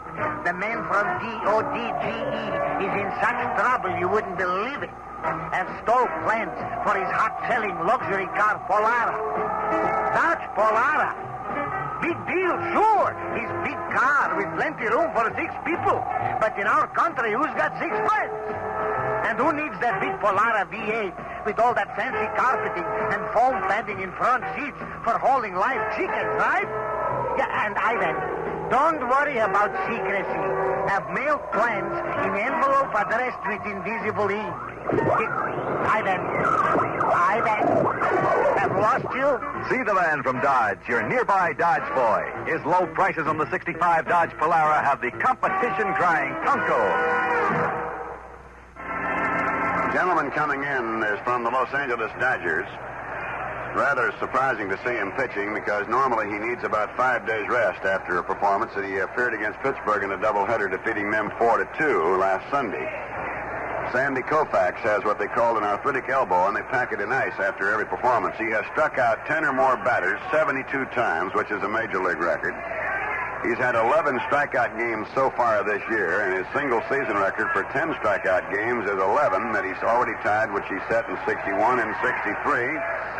And he leads the majors with 195 strikeouts, striking out 1,892 batters and 1,835 innings pitched. Therefore, he has more strikeouts than innings pitched. He's truly fabulous. And Herb, the Dodgers say of their teammate Sandy Koufax that he truly belongs in a higher league. I'll bet some of those National League batters think so, too, Bob. The Golden Arm, as he sometimes referred to, Sandy Koufax. And I guess, Bob, they thought that after learning of Sandy's arthritic condition in the elbow, that if they could pitch him maybe once every 7 or 8 days, they'd be doing well this year. But he's already amassed 15 victories.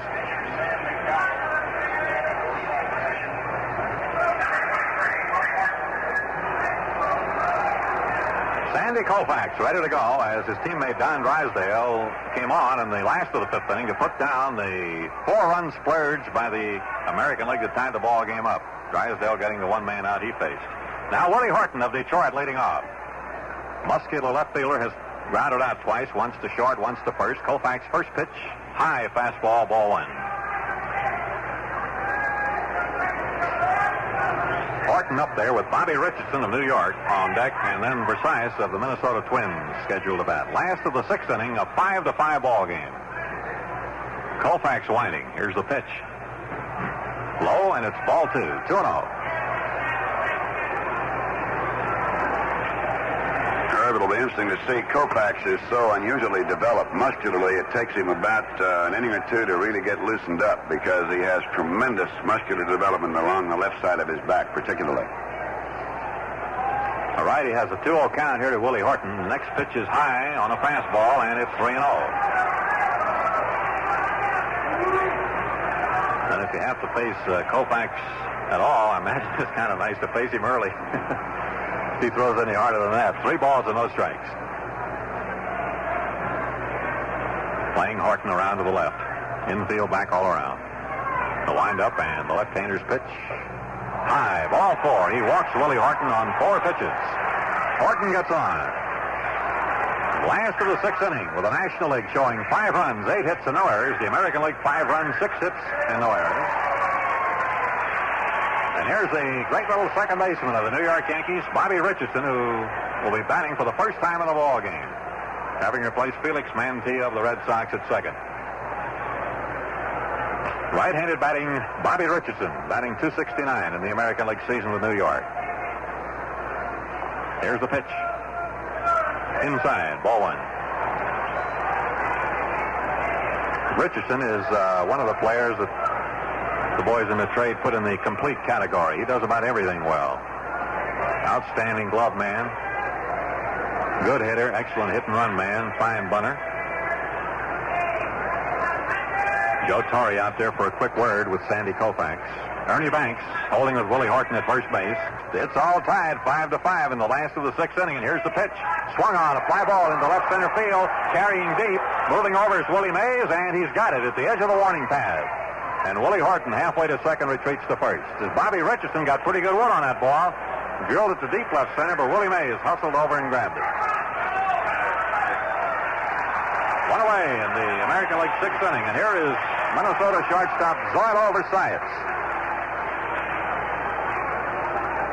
slender right-handed batter who has made some fantastic plays defensively for the Twins.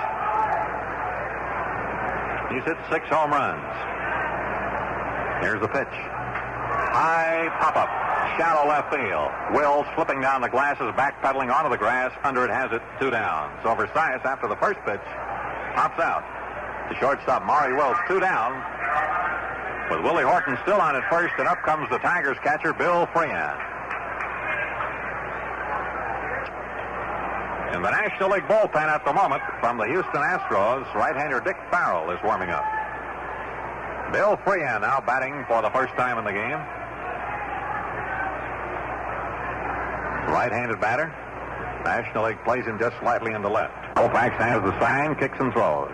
High on a fastball. Ball 1.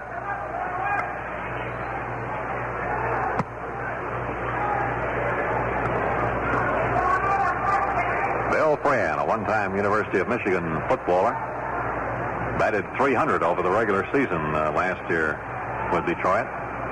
Takes the curve low. Ball 2. Sandy Koufax, who 2 years ago broke what was his own record for strikeouts in a season. He whipped 306 batters 2 years ago. Last year he was injured a good part of the season. And here's a foul off the bat of Freehan. 2 balls and 1 strike. But even though last year Koufax was out from, I believe, Bob, about mid-August on. That's right. He'd had that circulatory problem, and they didn't want to risk any further aggravation. But he still was a tremendous pitcher. And he ended up with 19 wins last year, despite missing about a month and a half. Delivers low to Bill Freehan, and the count to the Tiger catcher now goes to 3-1. And once more, the National League catcher, Joe Torre, walks the ball halfway out to the mound, flips it back to Sandy Koufax. We're in the last of the 6th inning. It's the National League 5, the American League 5. Willie Horton on at first, 2 down. 3-1, the count to right-handed batting Bill Freehan. Koufax delivers a high fastball, cut on and foul back. 3-2. Twice in Sandy Koufax's career, he has struck out 18 batters in a game.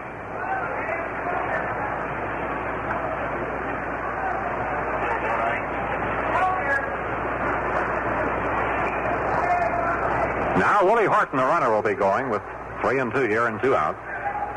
Koufax ready to go. Here's the pitch. Very high on a fastball, and he walks Freehan. So the American League has 2 on with 2 out.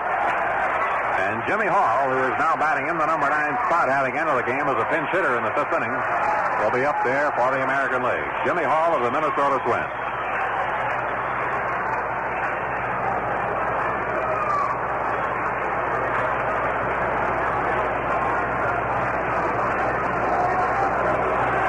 On second, Freehan on first and 2 away.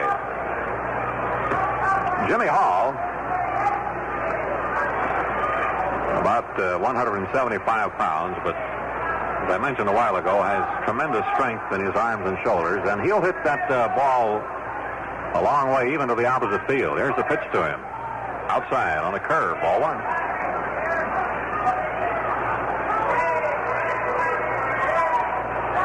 National League is playing him slightly into right.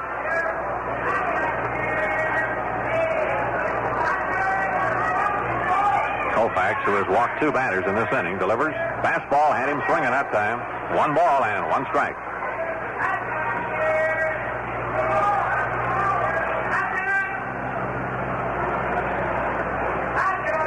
Jimmy Hall, who broke in with a bang with the Twins a couple of years ago, hit 33 home runs his rookie year. Waiting. Koufax delivers. Strike 2. Got his fastball in there. 1-2. Koufax, who has been going mostly with his fastball here. First inning, Sandy has been in there. For the National League today, it's been Marichal, who worked 3 very effective innings, and Jim Maloney, Don Drysdale, and now Koufax. Horton leading at second for the American League. Freehan at first with 2 out. The 1-2 pitch to Hall, very high. 2 balls and 2 strikes.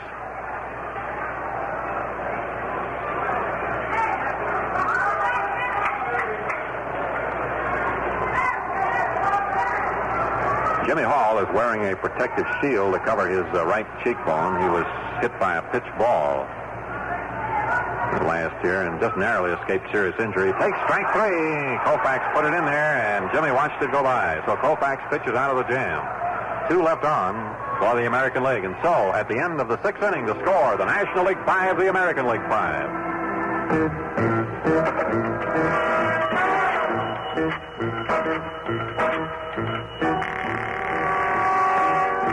Hello, Ivan. Boris, have foiled men from DODGE. Got plans for revolutionary Dodge Coronet. Afraid it's better than our cars, Chief. Has choice of 7 big engines, even powerful 426 V8. Bucket seats, center console, rich carpeting. No, he's a small car, he's a big car. He's wild swinger, Ivan. He's cool, he's gone, he's way out, Daddy. What do you think, I'm stupid? Sure, I got plans in cigarette camera. Look, I'll show you. You will what, Chief? Is light on in phone booth? Sure, how else I see that? Oh, boy. Let the man from Dodge expose you to his new low price on the 65 Dodge Coronet soon.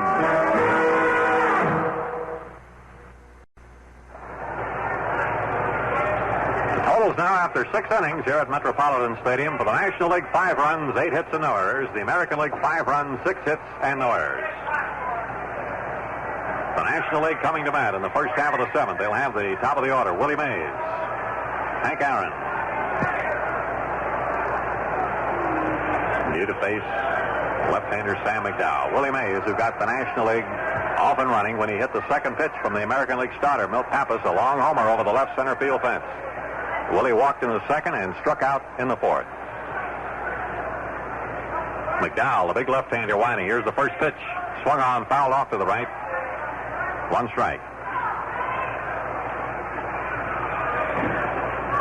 Willie Mays played for the old Minneapolis Millers of the American Association in 1951, and he was batting almost .500 when the then New York Giants called him up, and he's never been down since.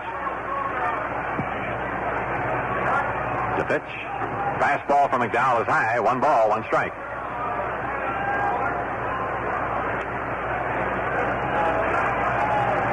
Sam McDowell, who's starting his second inning out there for the American League, with a 1-1 count to Willie Mays. Here's the windup, the left-hander's pitch.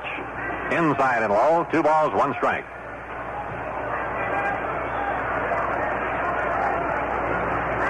Willie, who entered this All-Star game with an All-Star batting average of .392 and then homered his first time up. McDowell's 2-1 pitch. It is just off the outside corner, 3-1. Willie playing in his 12th All-Star game.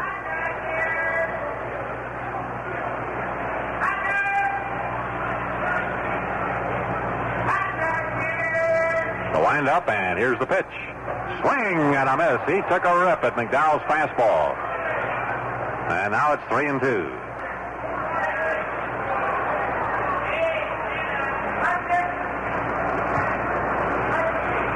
Brooks Robinson at third.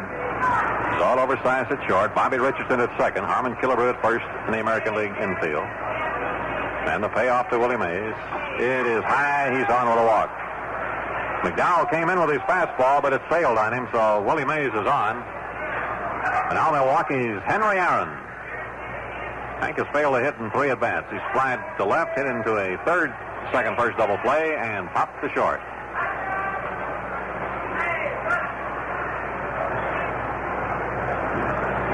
Willie Mays aboard here with nobody out. Harmon Killebrew will hold with him. The American League's outfield, Willie Horton in left, Jimmy Hall in center, Rocky Colavito in right. Bill Freehan of Detroit, the catcher. McDowell into the set, and here's the pitch. It is high, ball 1. So McDowell's finding that strike zone a little elusive now as he's walked Mays and misses the first one to Aaron. Hank playing in his 14th All-Star game. McDowell checking his sign. Mays has a good lead, and here's the pitch. Swung on. Here's a base hit through the right side of the infield, charged by Colavito. Mays on his way to third, and the National League has runners on first and third with nobody out as Henry Aaron wraps a sharp single between Richardson and Killebrew. Now Roberto Clemente will bat for Willie Stargell. One thing there, Herb, National League fans are used to seeing, it's rather unique. Willie Mays, when he rounds second on his way to third, is looking back in the direction of the ball. He never watches his coach. He's strictly on his own. And very few fellas can look backward and run forward at the great speed that Willie Mays does, and that's why he's such a great base runner.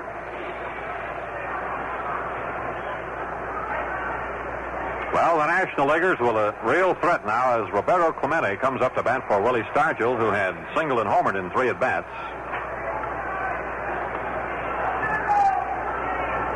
Clemente with the Pirates this year batting .338. And Clemente, in all-star competition, has had 6 hits out of 15 at-bats for a .400 average. Right down on the end of the bat, falls away from the plate as he hits the bounding ball to third. It is caught by Robinson, throw to second, no other play. They hold the other runners on a good play by Brooks Robinson, the Baltimore third baseman. That ball was headed for the hole between short and third. Robinson got over there, grabbed it, and threw on down to Bobby Richardson at second to force out Hank Aaron. Willie Mays having to hold at third.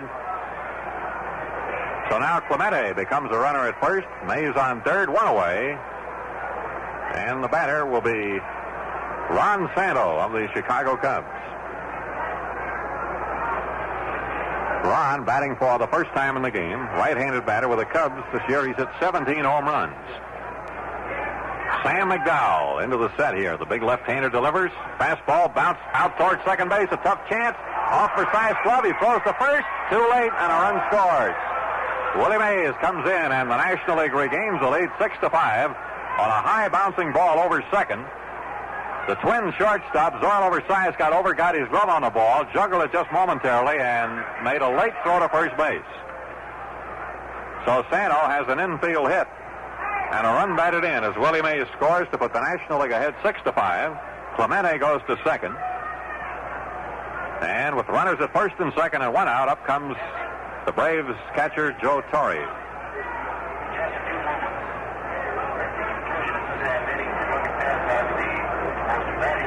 Joe Torre lofted a home run over the left field fence with 1 aboard in the first inning off the American League starter Milt Pappas. Husky right-handed batter. McDowell's pitch to him. Fastball hit back to McDowell. Throws down to second to Richardson. Out on to first. Double play. 1-4-3 on the double play. But the National League comes up with 1 run. And so at the middle of the 7th inning, the score, the National League 6, the American League 5.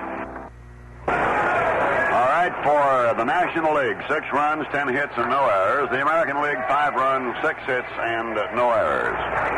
And Dick Farrell of the Houston Astros is on now to pitch, a flame-throwing right-hander who has won 7 and lost 2. Who against Ernie Banks of the Chicago Cubs was accidentally struck on the back of the head with a line drive in a ball game at Wrigley Field in Chicago. It interrupted his pitching streak for a while. But nonetheless, he's back in form. He has a fine ERA at 2.30. And defensively now, Roberto Clemente, who is probably one of the greatest right fielders in all of baseball, will be in left field in place of Willie Stargell. So defensively, Clemente in left, Willie Mays in center, Henry Aaron in right. Ron Santo at third. Wills remains at short with Rose at second, Ernie Banks at first, and Farrell becomes the 5th pitcher. Just to set it quickly, Marichal went 3, then Maloney for an inning and 2/3, Drysdale and Koufax, and now Dick Farrell. Pappas, Grant, Rickert, and McDowell. That's the story, 6-5 as we go to the bottom of the 7th, and you heard. All right, Bob, and will be a pinch hitter here for McDowell. Tony Oliva of the Minnesota Twins will bat for McDowell. Oliva, the American League's Rookie of the Year last year when he led the American League in batting. Tony, so far this year in the American League season, batting at .287. Farrell, the right-hander, delivers, and it's a strike call, 0-1. On deck for the American League is Brooks Robinson with Harmon Killebrew to follow. The National League leading now 6-5 as we start the last half of the 7th inning. 31-year-old right-hander Dick Farrell. Into the windup, delivers. Swung on a high bouncing ball out to Rose. He's got it, throws to first base, and he got him on a close play by just about a step. One of those big high bounding balls, and it's Rose to Banks, second to first for the out to get Oliva. And here's Brooks Robinson, who has played all the way today. The Baltimore third baseman has one hit. He singled off Ron Santo's glove in the fifth inning. 1 for 3. Farrell delivers. Outside, ball 1.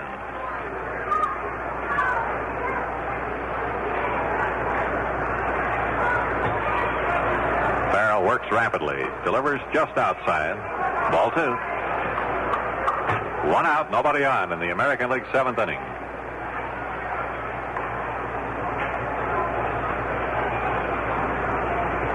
Farrell uses just an abbreviated windup. Delivers, and Robinson pops a foul off first base. Ernie Banks will have a play on it, and he has it.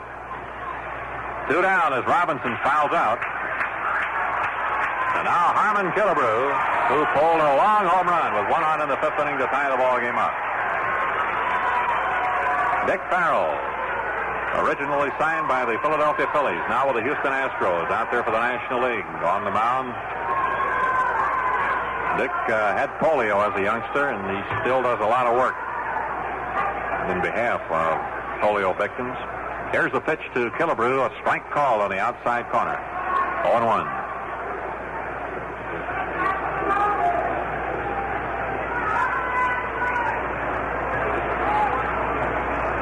And the pitch is low and outside, 1-1. We hear a lot about superstition in baseball, but Dick Farrell has number 13 on the back of his uniform. And the pitch now to Harm Killebrew is low and outside, 2-1. Any other National League players wear that number 13, Bob? Yes, Bobby Wine of the Philadelphia Phillies. The only two that we know that wear number 13, and numerology doesn't seem to enter into their lifetime too much. Steve Barber of Baltimore likes number 13. Here's the 2-1 pitch to Killebrew in the dirt, outside and low. 3 balls and 1 strike. 2 out, nobody on. And Farrell, pitching carefully here to Harm Killebrew, has run the count to 3-1. Shortstop Maury Wills running in to have a word with the pitcher. Harmon Killebrew, who hit his second All-Star homer back in the fifth inning, officially is 1 for 2. Farrell, the big right-hander, delivers. And it's high. Ball 4. And Killebrew gets on. A walk to Harmon, his second walk. So the tying run is on for the American League with 2 out. And the batter, Rocky Colavito. Rocky 1 for 3 today. The Cleveland right fielder is grounded out, singled, and grounded out again. And the American League bullpen now, the great knuckleballing relief specialist of the Chicago White Sox, Eddie Fisher, is loosening up.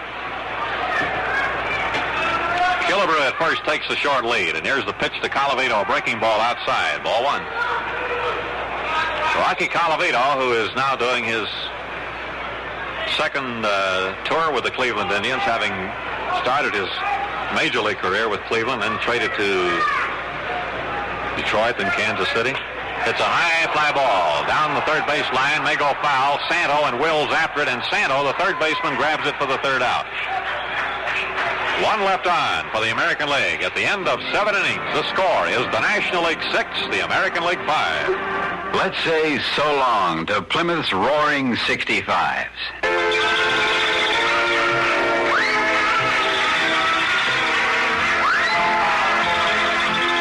Plymouth's 1965 model year is almost over. One of the best sales years Plymouth's ever had.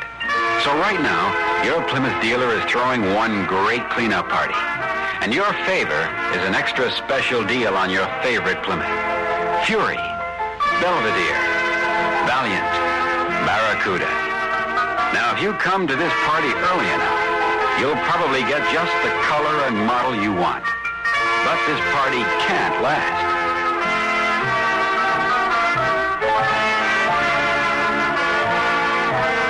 We're cleaning out, and you can clean up. Come to the big cleanup party at your Plymouth dealers now. 6-5, in favor of the National League in the top of the 8th, and here's Herb Kerneal.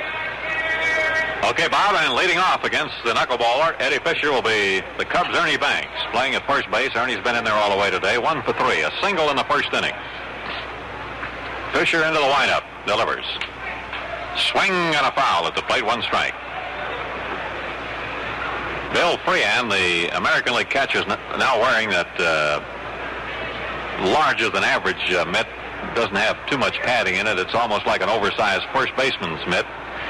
The better to hang on to those butterfly pitches of Eddie Fisher. 1 strike to Ernie Banks. The Reds' Pete Rose on deck. Fisher, the right-hander, delivers. Knuckleball is lined into left center for a base hit.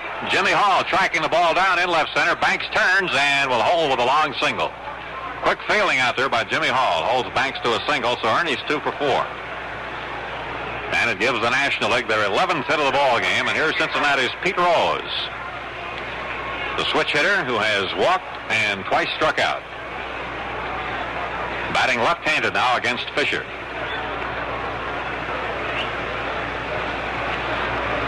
Max Alvis of Cleveland, now in there at third base, comes up to the infield grass. An event of a bunt. Killebrew at first holding with the runner. And the pitch is bunted down towards third. A good bunt. Alvis scoops it up, throws to second. Whoa, and he's safe. Versailles came up with the ball on a bounce. But the throw did not get there in time. Safe all around on a fielder's choice.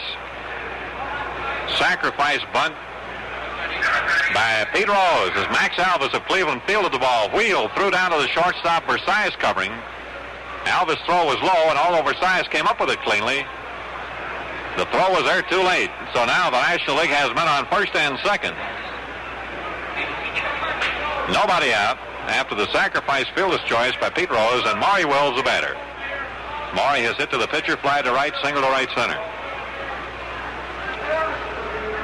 Again, the American League looks for a bunt. Wills around, taps it up in the air, behind the plate. Freehan digging for it. He grabs it on the run. Nice catch by Bill Freehan.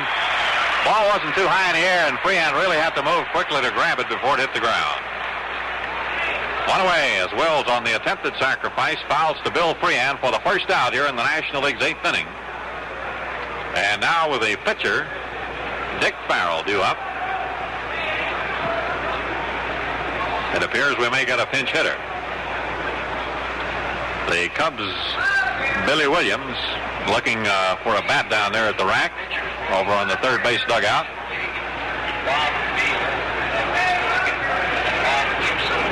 Herb, they have Bob Veal of Pittsburgh up along with Bob Gibson, so there'll be an election going there. But if the American League All-Stars think they've seen some hummers, if Mr. Veal gets into the game, the National League batters over there feel that he can throw a strawberry through a locomotive.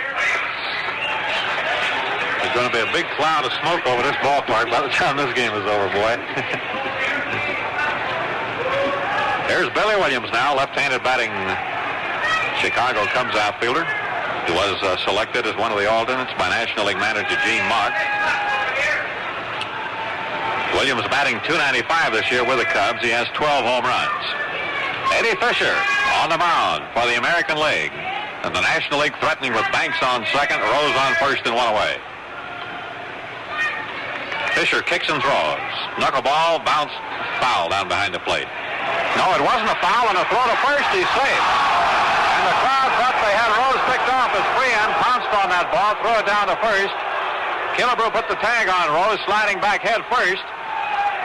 But the first base umpire, Lee Wire of the National League, ruled him safe.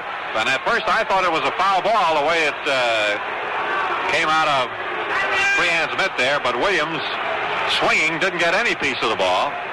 And Freehan almost picked off Pete Rose down at first. 1 strike now to Billy Williams.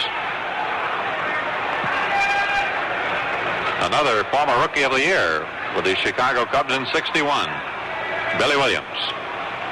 American League infield a double play depth as Fisher delivers. Swung out a bounding ball, hit to Killebrew at first base. He fumbles the ball, picks it up, throws to Fisher covering for the out at first, but the runners move up. I don't think they had any chance for a double play, but Killebrew had to make a quick recovery there to get Williams going down the line. First baseman to the pitcher on a putout as Banks goes to third and Rose to second. So we have 2 out with runners on second and third, and now manager Al López is going to the mound. He's going to have a talk with Eddie Fisher. And Willie Mays looks like he's got on the Cincinnati batting helmet there, Bob. Well, I think he does. He has. It is definitely a Cincinnati batting helmet. You have Bob Lee of the American League All-Stars from the Los Angeles Angels warming up.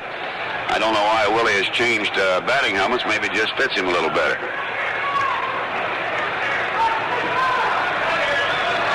Runners on second and third. 2 out at Willie Mays, who has walked twice, homered, and struck out. Half-cut foul off to the right. 1 strike. The National League leading 6-5. We're in the 8th inning here at Metropolitan Stadium, the home of the American League Minnesota Twins, for the 36th annual All-Star game. Although no game was played in 1945, but the National League here with an opportunity to take the lead in the long series for the first time. Here's the pitch to Willie Mays. Knuckleball, swing and a miss. Willie spun all the way around. Strike 2.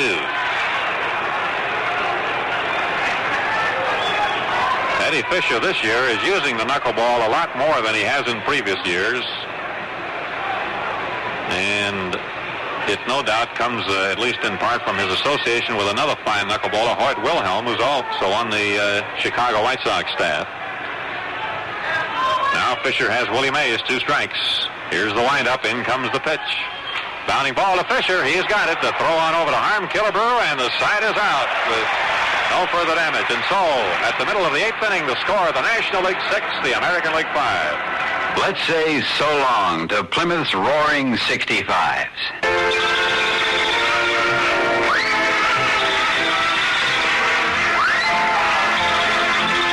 Plymouth's 1965 model year is almost over. One of the best sales years Plymouth's ever had.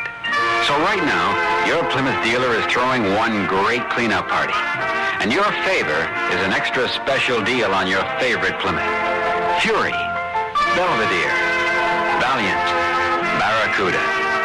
Now, if you come to this party early enough, you'll probably get just the color and model you want. But this party can't last.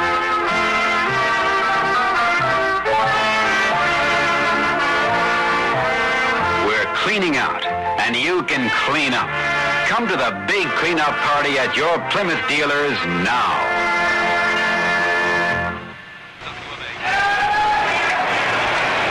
Bob Gibson of the St. Louis Cardinals, another hard-throwing right-hander, is on now for the National League All-Stars. Dick Farrell went the 1 inning and practically zeroed the board.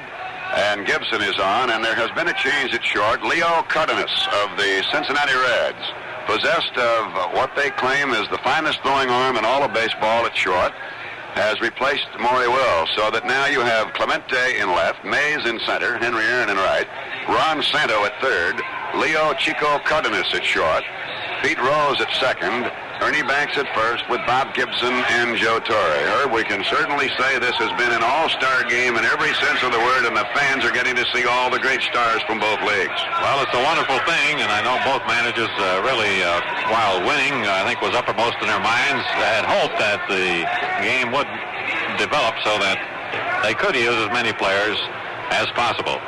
And now Bob Gibson pitching here to Willie Horton, 0 for 2, and a walk for the Tigers left fielder. Dick Farrell leaving after 1 inning, giving up just 1 base on balls. Gibson, the 6th National League pitcher of the ball game, delivers, and here's a foul. Back out of play, 1 strike.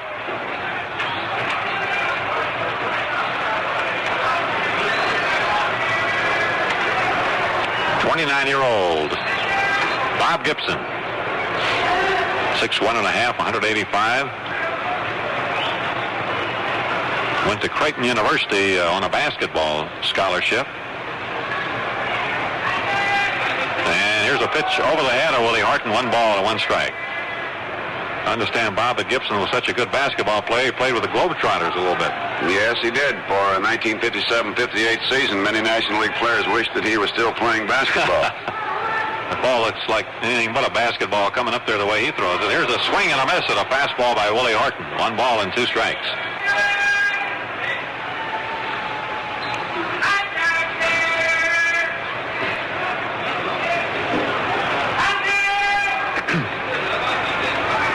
Cardinals. Now it's shortstop for the National League, and here's a swing and a miss at a breaking ball by Willie Horton. Gibson strikes him out.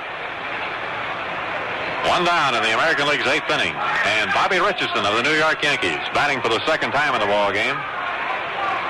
Bobby flying to center, hit the ball pretty well back in the 6th inning. Sent it deep to left center, but Willie Mays got over to make the catch. Right-handed batting Bobby Richardson. There's a ground ball to the right side. Rose at second has it, throws to Banks at first for the out, 2 down. Second to first to play. 2 up and 2 down in the American League's 8th inning, and now Zoil over Sias. Off the short, his first at bat after replacing Dick McAuliffe of Detroit, the starting third baseman for the American League today.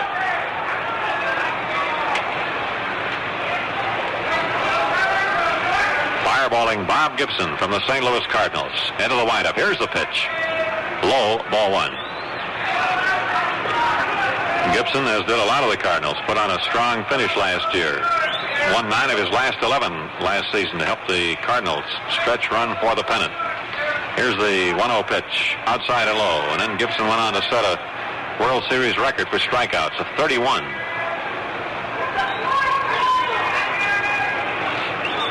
Now with a 2-0 count, the right-handed batting Zoil over Sias. Very fast afoot. Swing and a miss at a tight fastball. 2-1. Sias playing in his second All-Star game. Gibson delivers. Low and outside. 3 balls, 1 strike. Bill Freehan, a catcher, hopefully waiting a batting turn here. With 2 out and nobody on. The windup by Gibson. Here's the pitch. Swing and a miss. He went for the high hard one, didn't get it. 3-2.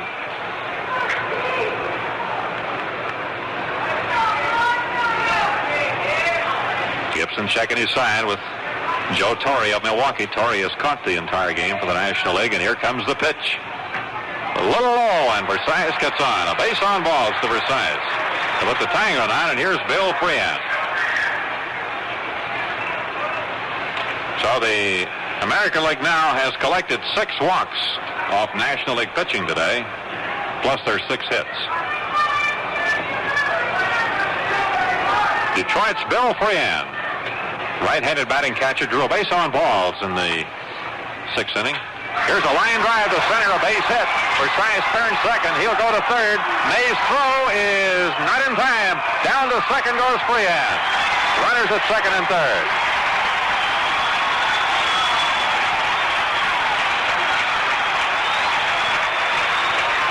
Bill Freehan lining a solid single to center field, and Versailles, who can really move on the base pass, going to third. Willie Mays tried to get him at third, and when Willie's throw went there, down to second went Freehan. So the American League, with a 2-out threat here in the 8th inning, the National League leading 6-5. And the batter will be Jimmy Hall, as Joe Torre goes out to talk with Bob Gibson. We'd like to acknowledge the official scorers for the 36th All-Star game here today. Alan Lewis of the Philadelphia Inquirer, Joe McGuff of the Kansas City Star, and Tom Breyer of the Minneapolis Tribune scoring the game today. All right, Jimmy Hall of the Minnesota Twins up there. Left-handed batter takes a strike, a letter-high fastball, 0-1. Jimmy has been up once officially, and he was called out on strikes against Sandy Koufax in the 6th inning. He walked his first time up in the 5th inning as a pinch hitter, then stayed in a game in center field. Runners on second and third, 2 out. Gibson winding. Here's the pitch. Breaking ball is hit deep out to center field. Mays starts in, goes back, jumps, got it. Willie Mays almost misjudged the ball. He had to run back, jump up to make the catch, and retire the side. The American League fails to score, and so, at the end of the 8th inning, the score is the National League 6, the American League 5. It's human nature for all of us to try and improve our circumstances, but usually we settle for less than we'd like, for financial reasons. Today, your Imperial dealer offers an opportunity to exactly reverse that situation. Now you can have far more car than you dreamed possible for far less than usual. The car is the incomparable Imperial, quietest luxury car built in America today, and one of the most spacious. Each is lavishly equipped, in some cases even including air conditioning. Yet all prices are substantially reduced for quick year-end clearance. A new Imperial thus presents more luxury, comfort, and value, dollar for dollar, than any lesser car you might ordinarily consider. Just think, you in an Imperial. It's a very practical idea, right now. The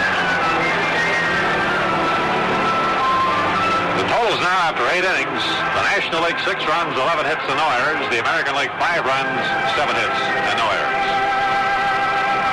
Also like to acknowledge, Bob, some of the, I guess you'd call them unsung heroes, but who had a very important job to do here today. The batting practice pitchers for the American League, Spud Murray of the Yankees and Billy Price of the Twins, and the batting practice catcher, Hal Aragon of the Twins, and the American League trainer, George Lentz of the Twins.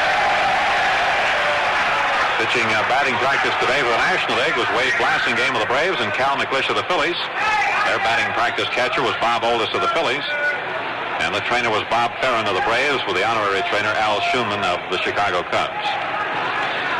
Now we go to the 9th inning with Eddie Fisher, the knuckleballer, out there for the American League, pitching here to Hank Aaron. 1 for 4 for Henry today. It's a long, high foul that's going to be out of play down the left field line. 1 strike. Aaron got his base hit in the 7th inning. A ground smash through the right side of the infield, which advanced Willie Mays from first to third after Willie had walked. A few moments later, Mays scored on an infield hit by Ron Santo. Here's the pitch to Hank Aaron. Knuckleball is hit high in the air down the left field line, not too deep. Over towards the line goes Willie Horton, and the left fielder has it, 1 away. Hank Aaron flies to left, 1 down in the National League's 9th inning. That'll bring up Roberto Clemente, who got into the game as a pinch hitter for one of his own teammates, Willie Stargell, in the 7th inning, and hit into a 3rd to 2nd force out.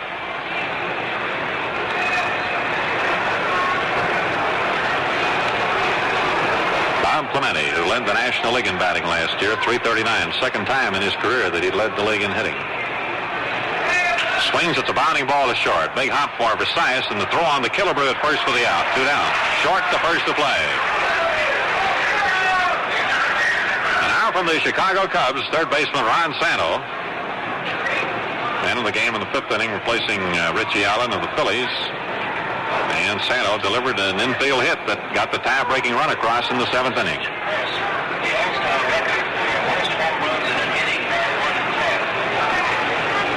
Santo, 25 years old, been with the Cubs since 1960. The wind-up, and in she comes. It swung on, hit on the ground to short. Versailles digs it out, throws on to Killebrew, and the side is out. Short the first to play. 1, 2, 3, and so at the middle of the 9th inning, the score, the National League 6, the American League 5. Move up to Chrysler, the most beautiful car in town this year. Drive Chrysler. Get comfort all around. This year, more people made the move up to Chrysler than ever before. If you'd like to join them, you couldn't have picked a better time. The 65 Chrysler closeout is now in full swing, and so are the savings. The selection of models and colors is still good, but going fast.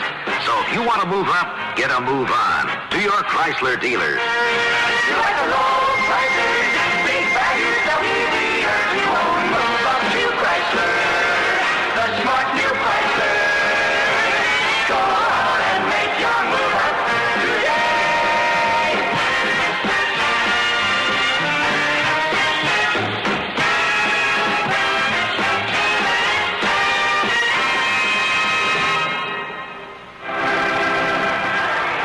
Well, the American League needing 1 run to tie and 2 to win. You're in the last half of the 9th inning. We'll have the top of the batting order, which means that Tony Oliva of the Minnesota Twins will lead off against Bob Gibson of the St. Louis Cardinals. Oliva entered the game in the 7th inning as a pinch hitter and bounced out second to first on a good play by the Red second baseman Pete Rose. Tony hit a high hopper out there, and Rose had to go to his right and make a strong, accurate throw to get him. Oliva gets down the line very fast. The windup by Gibson. The pitch swung on. Slap foul. Back of the plate, 1 strike. Max Alvis of the Cleveland Indians on deck, and then Harmon Killebrew is due up. The National League leading 6-5 here in the last half of the 9th inning.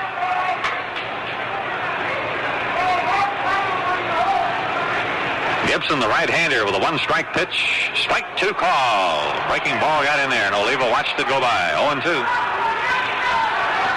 Oliva, who can't hit with power, nevertheless will hit the ball to all fields. So the National League right now is playing him pretty much straight away. Here's the pitch. Swung on, line to the left center for a base hit, and it is getting up the alley, all the way to the fence. Clemente after the ball. Oliva's at second base. He has a double. Tony Oliva lining a solid double to left center field.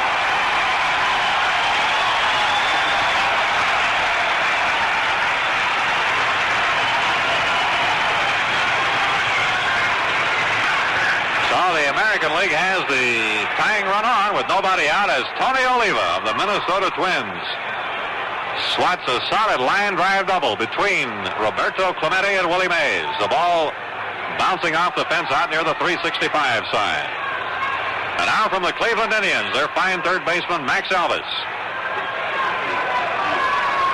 who will be batting for the first time.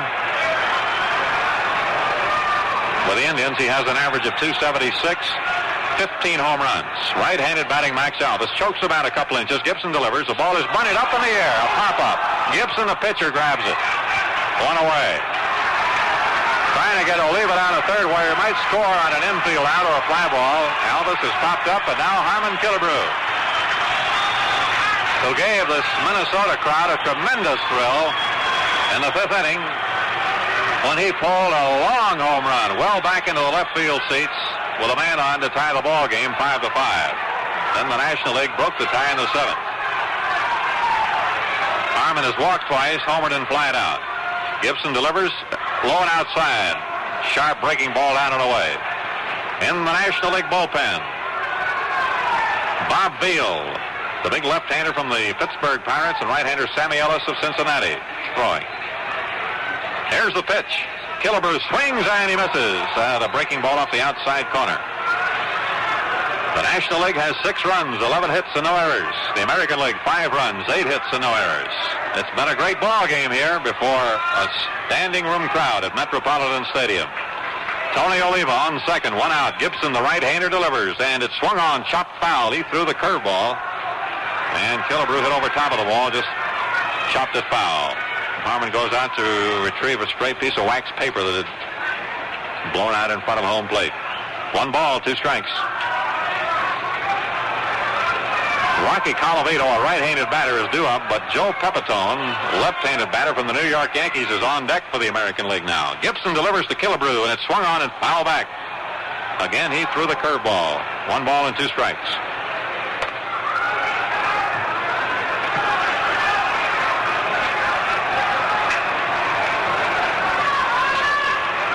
Gibson has the sign, the stretch, the right-hander delivers, and it swung on and missed. He struck him out with a fastball. He kept it around the outside corner.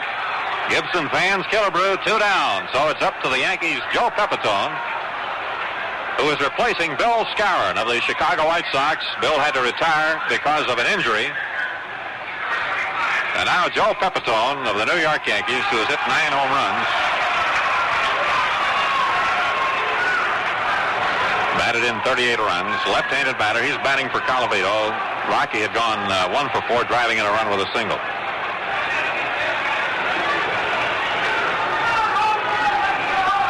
The pitch to Pepitone, a swing and a miss. 1 strike. So the American League now down to its last out. They trail 6-5.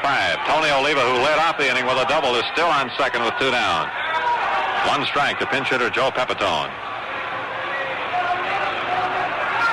Gibson into the stretch. The pitch. Fastball is high. Boy, he really turned that one loose. But it sailed high. 1 ball and 1 strike. The National League leads 6-5. Gibson has the sign. Here's the stretch and the pitch. Just outside. 2 balls and 1 strike.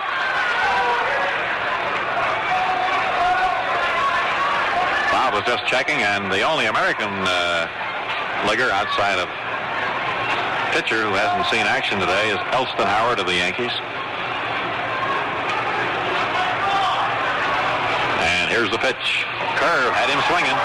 2 balls, 2 strikes. For the National League, let's see, not having seen service today, Johnny Callison of the Phillies, Johnny Edwards, the Reds catcher, and Eddie Kranepool of the New York Mets. But it's been a very fine representation here with so many players able to perform before this overflow crowd. Here's Gibson's next pitch. Swung out and missed. He struck him out with a fastball. And for the first time in the long history of this all-star game, the National League has gone ahead in number of victories.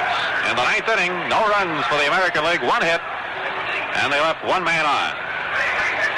So the National League has taken the lead now in games played with 18 victories to 17 for the American League.